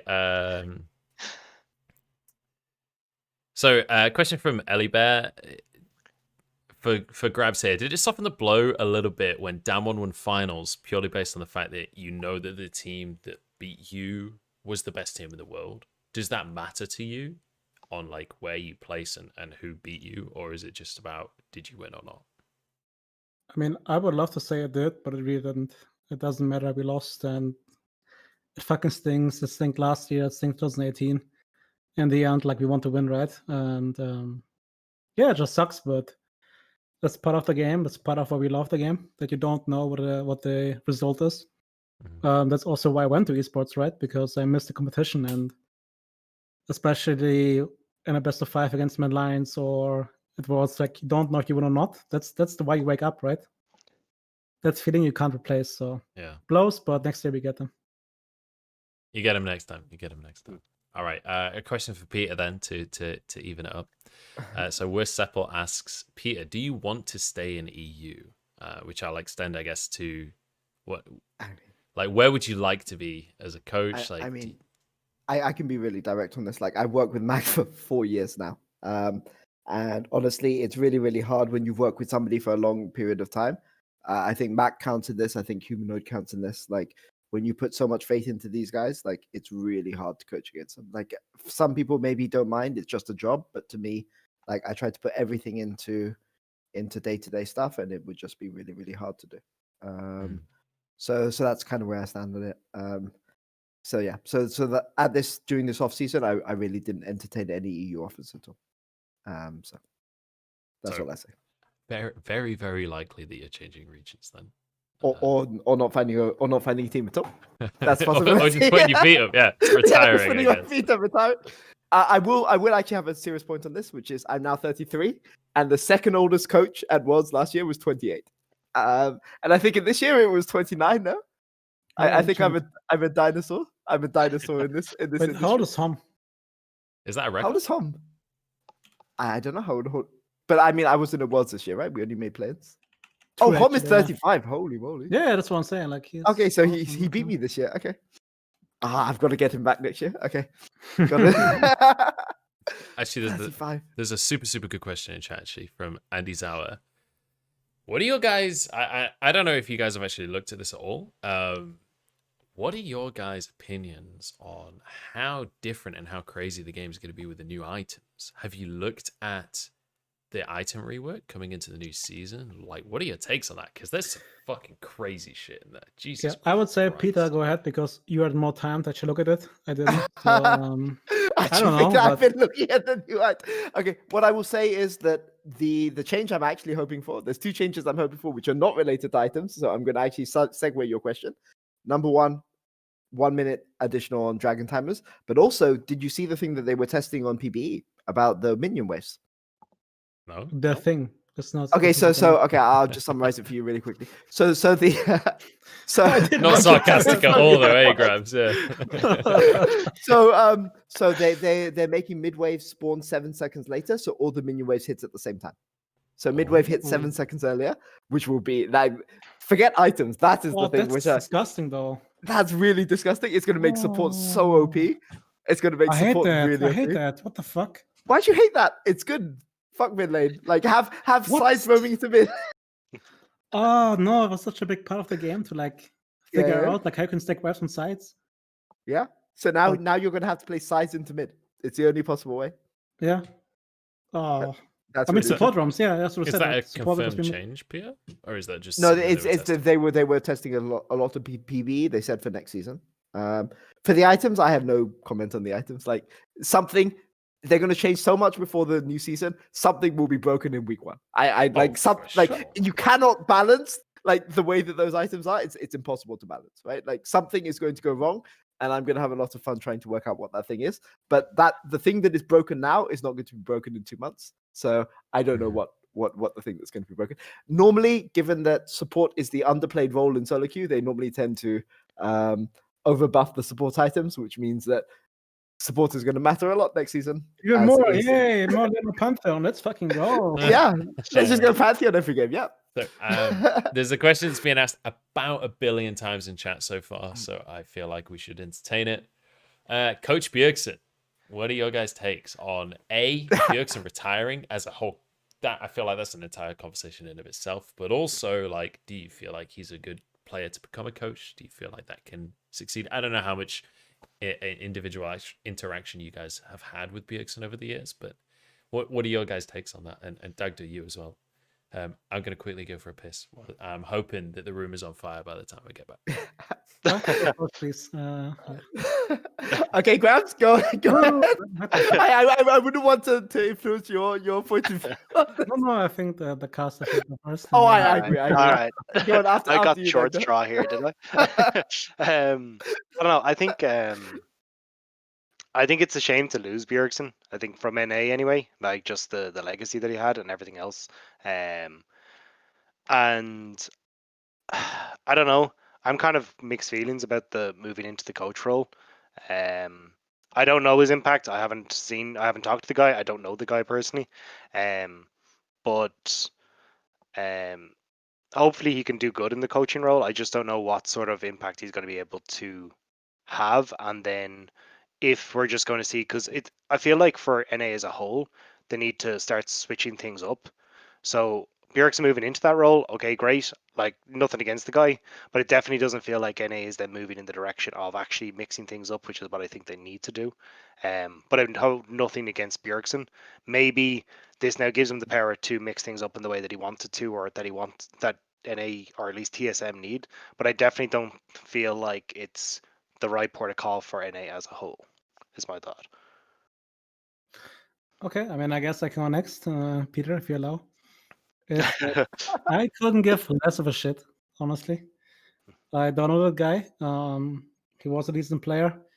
The one thing what you mentioned, Doctor, is about how coaches in NA operate, and I think Peter can also like segue into it. Is that for some reason it was really weird when we had Rift Rivals that every NA coach was so authoritative and so sure about that they know the game. Where even though like me listening to them was like, what the fuck are you talking about? So I hope that Bergson brings the culture into NA where the coach doesn't need to know everything and like to dictate everything, but more like be a guy who can make sure that every player has a room voice. to talk to and like to make sure that the team gets shaped in a way that every player wants to. And I think that's the biggest change that I hopefully Bergson knows the coach can't know everything. And especially NA coaches can't besides Reapert. And I still think Cloud9 was really fucking good. So he's one exception, right? So I don't care about the player Bergson leaving. I just care more about him hopefully changing the culture or like the view NA has on coaches. Yep. I mean, for me, it's the biggest shame for Bjergsen becoming a coach is Bjergsen, the mid laner, no longer exists, which is going to undoubtedly hurt NA. Because even if TSM get a good new mid laner, it means that is a mid laner that wouldn't go to another team. I think that. I mean, I wish him the best. I think that Bjergsen has had a lot of experience under a lot of different coaches. Was it for like 4 years now? I mean, no, it technically wasn't Path. Path was only there for Summer Split in multiple years. But he's definitely experienced a lot of coaches, and maybe experiencing a lot of different styles of coaching can give you ideas of what is good and what is bad. That is the kindest thing that I can possibly say. And I wish him all the best to an extent. And therefore, to an extent. to an extent. But no, like it's not that easy to make a transition from playing to coaching. I mean, just having game knowledge is not enough, right? Because if your confidence and your authority relies on just being knowledgeable about the game, you will be outscaled, right? There's 5 players who you can teach a lot in a short amount of time, but eventually they will outscale you. And if all you're doing is teaching, your authority relies on being knowledgeable about the game, you could only take a team so far. And I don't know what Bjergsen is like as a person. I've never interacted with him, but again, knowledge isn't enough, right? And that's all I will say. So I mean, I wish him the best. I hope it works out. But let's see. It means lots of eyes will be on TSM next split if they weren't already. Okay. There's a couple of questions that are being spammed, and then I think we'll close out the show. So they're both questions essentially about solo queue players being promoted into, for example, the LEC. So one of the questions is toxicity in high potential players. Is that a killer? Is that like, okay, let's say you're fucking Apto, but you're also saying some unsavory things to your teammates? That we are is 100% an A, by the way. He's not European. Huh? I would bet my fucking left leg on it. He's not European. Who the guy Yes. asking that? Or No, Abdo? but I, you asked it, right? Like toxicity. What is that? Like there is no toxicity. No, like I don't know. I don't know. I've played a US man. There's a reasonable amount of toxicity. I mean, is that toxicity? I guess it depends on your perspective. Because I will say, back in World of Warcraft, I never got told off for that stuff. But that's a different conversation for a different time. All I'm gonna say is that I think, of course, in every human action, personal attacks are not warranted, right? Never. Never go on to the person, never attack the person. But on the play or the player, like go fucking ham. Who cares? Like I played football and I was team captain for 10 years. I lost count how many times on the field during the game I told my defenders to fucking dog shit, fucking run faster, like put in the effort, you piece of shit, you know? Like that was normal. Like that's just how it goes. Like if you want to win, that's how it goes. So as long as you can differentiate between the person behind the screen and the person, fucking go for it. And I would never say a person is too toxic for it. Unless he writes fucking kill yourself, you know, that's never acceptable. Never. Sure. Of course not. But if you say don't play Vayne because I should Vayne, then Sure. what are you gonna say? Don't say whatever you want in chat with, don't say, kill yourself or something, but say within reason what you want to say in chat, but don't run it down as disco nunu. Right? Like, that is actually like No, that's unacceptable. true. Have the winner's attitude. But like, if you want to be a bit toxic, I mean, if you want to be a pro player, okay, so this is actually an advice to people in solo queue who feel the need to be a bit toxic. Don't call people like bad things. Call them like vegetables, right? Say you're such a carrot or you're such a tomato or something like this, right? And then you won't get in trouble, and people might find you amusing and things like this, and you'll get fewer disco nunus in your game, right? Like just I mean, there's no rule against calling anybody a potato, right? So just call them a potato. Don't call them. To put it in a serious perspective, if you want to be the best, you have to be. Yeah. There's a certain mindset, right? And if you want to be truly the best, do you care about somebody telling you your shit? Why would you? Like, there's a specific understanding in the team, and it's also in G2. Like, we often have blowouts, and we often have players who like get emotional, but it really doesn't matter because ultimately all we know is you want to win. Yep. That's the goal. It doesn't matter how you put it, as long as it doesn't go to like personal level, right? I mean that's clear. But why would you care about the packaging if the goal is like this? You want to win. So if he's very emotional about it and he's very, very strong, you just know either he's right, or I need to get out of my way to explain to him why he's wrong, and you improve together because it's conversation.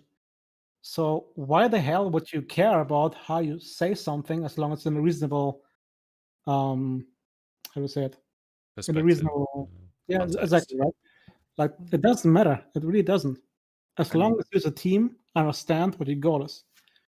So if you want to say you played like shit this game, play better, this is how you should have done, that's fine. To add to what Grab Within says, the though, right environment. the worst thing you can say to one of your teammates at the pro level is not your shit or you're played like shit. It's like you don't care, right? You don't give a damn. Like you're not trying hard enough. Like, though that's the real thing. Like if you really want to like really tilt somebody who's or if you think somebody doesn't care, that's the way to really destroy. Like don't get annoyed if somebody says you're bad, especially if you're 0-7, right? Like if you're 0-7, just accept your 0-7, take the loss, move on to the next game, let your bot lane carry you. Don't play Vayne top in the future, that kind of thing. There's a comment in chat about this, right? Which I think is a good just point to explore my point of view. Did Maxlor leave your gaming house for a couple of days? So in Grocket, I had Maxlor, right? And there was an argument, and we were legit so close to being physical. It was that bad. We were so fucking loud. At each other's throats, screaming. Who you and Max Low was this? Yeah. And I told them, get the fuck out. I can't see scrims. Just fucking leave. The next day he came back, said sorry. This is how I view it. I'm like, I'm also sorry. This is my point of view. And it was fine. It was fine. And that's how it should be if you actually want to be the best, because ultimately we didn't go at each other's character. We argued the point to sure you can say it's unhealthy to like have it every day, right? I agree. But ultimately it never became a thing about Nubar and Fabian. It was just about the game point. And then you can fucking exploit each other as long as you afterwards respect each other's boundaries and say, this is my point of view, this is your point of view. Let's find a solution together. And that's something, for example, that, I mean, again, over riff rivals, I understood that in an A it doesn't happen. Where just this is one opinion and this is the truth. And there are many players under the truth who like know it's wrong but can't find the strength or the room to say it. And that's where the region doesn't improve. And conflict is always the first step to improvement. And if you have a culture who says conflict is bad, we're not going to improve.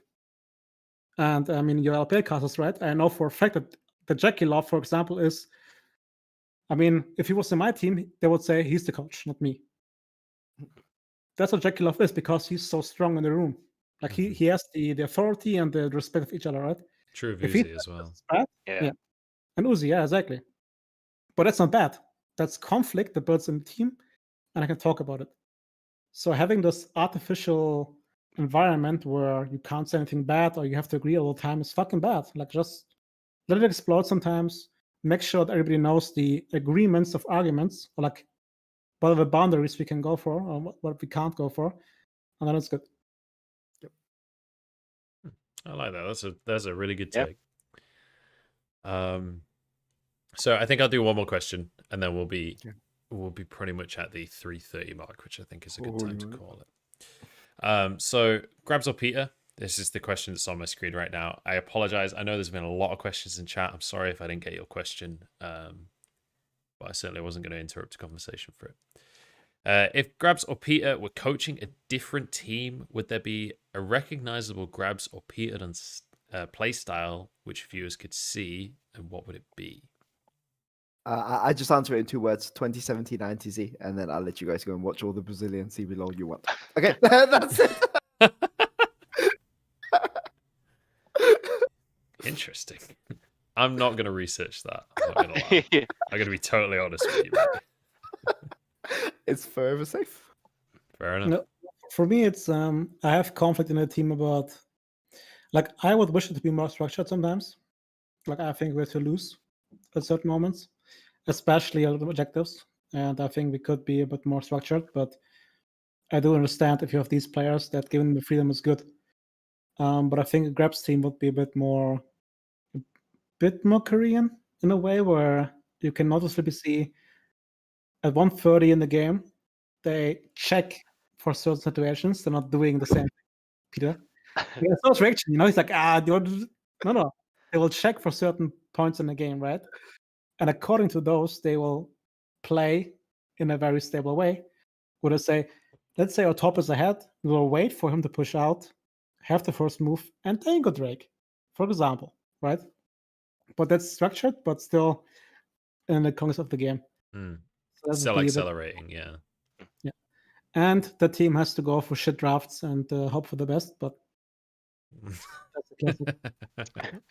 I have a bit of a follow up on this. So, like, if it was you both of you creating a team from the ground up, what are like the things that you would be looking for? Like, what are the 3 mainstays that you would be like, okay, cool, this is the perfect team that works perfectly for me. I can pick the players, I can get them to play how I want. Like, what would be the 3 things, say, or the 2 things that you'd be like, this is the most important thing for me within a team? I can go first. For me, it's basically aggressiveness, because I think it's very easy to coach down from being aggressive than the other way around.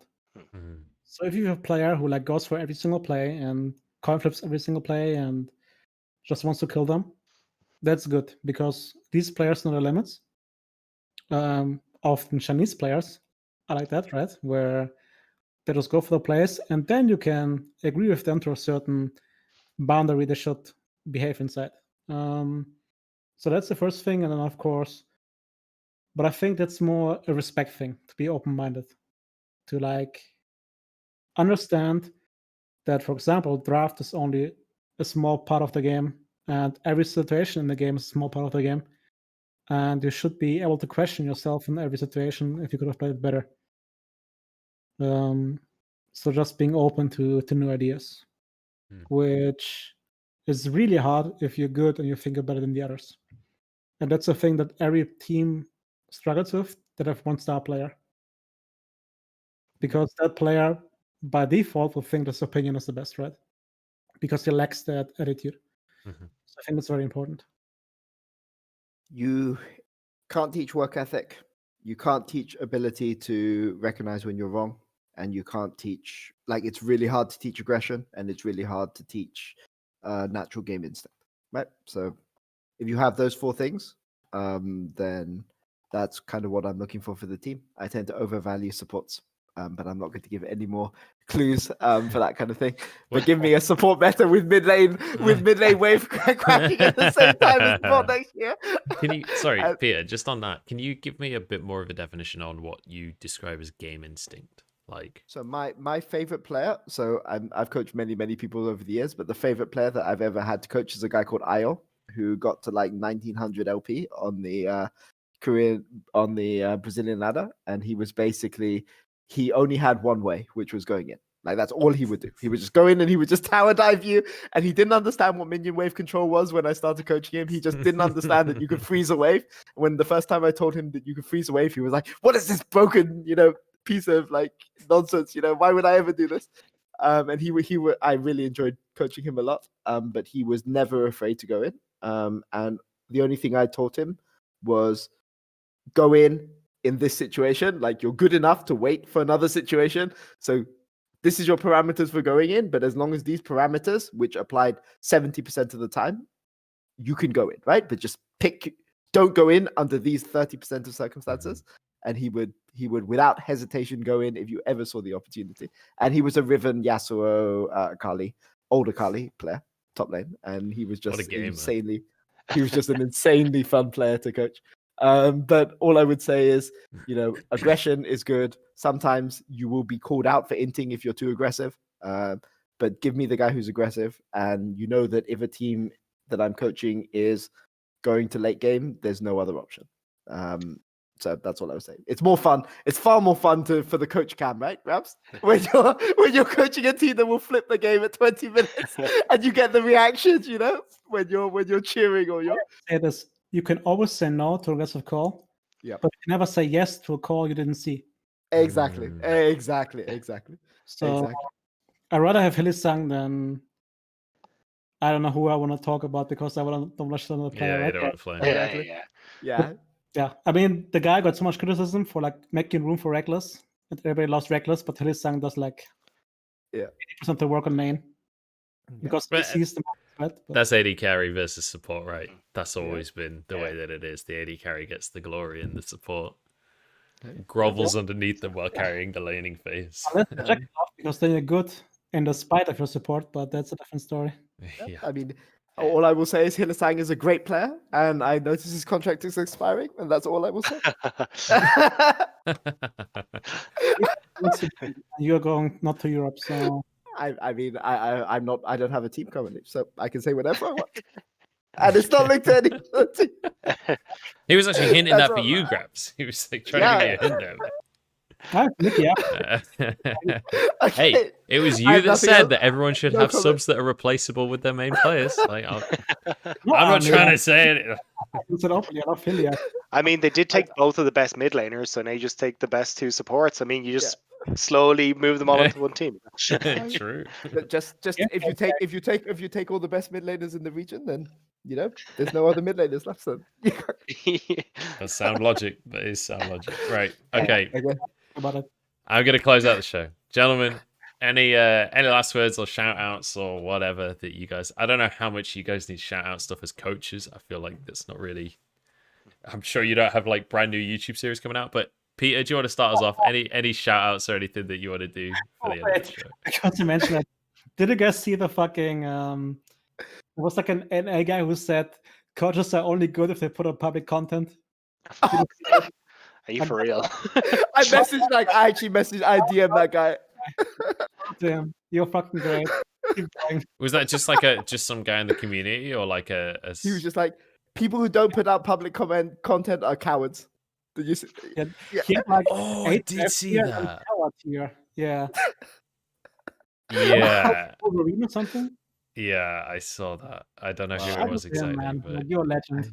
I mean, yeah, I've just got to Hey. show up my fear, like build my fiddlesticks. he's got a future in broadcast because that's a bold prediction. Chat, somebody has to know. How was the guy called? Like, Wolverine. Yeah, exactly, man. Shout out to him. Yeah. Fucking Look, he had an opinion and he wasn't afraid to say it. Exactly. That's all I'm gonna say. it's fucking great. Like, I respect it. You got to respect it a little bit at the very least, even if you disagree with it. All I will say is thank you much more. Thank you, Dagda. This was a lot of fun. I've had a lot of fun like talking with Grabs. It hasn't seemed like 3 hours 40 minutes. But yeah, thanks for inviting me. It was a lot of fun today. Thank you guys. This has been so much fun. Thank you guys. Yeah, like Grabs, thank you for chatting to me all through Worlds. I've really appreciate the conversations. And also Peter, like I literally messaged you today, last possible second. You were like, yeah, maybe I could sort of do it. Let me figure it out. Like seriously, thank you so much for on a time crunch being with us. And I know it wasn't the most organized thing in the world, which surprisingly, we're doing a chat show about drinking beer, so are you that surprised it wasn't that organized? But yeah, thank you very much for joining us. It's been an absolute pleasure chatting to you both. And this has been... Does Grabs not get to say a final thing? Yes, he does. Like, I think his shout out to Wolverine was his thing. You free guys, if you want to talk more and more spicy things besides stream, then I'm down. I'm 100% down. I could stick around for that. Don't bait the chat, Grabs. Don't worry, guys. I'll tweet anything we talk about. Don't worry. Yeah. All right. With that though, Stream on. I'm gonna close out the stream. Guys, thank you so much for joining us. If you don't already, please do follow the stream. Head over to the YouTube and subscribe. We'll upload the VOD later. But thank you all for joining us, and I will see you guys in whatever is next because Worlds is over, so I have no idea what the content schedule looks like. So yes. Catch you later.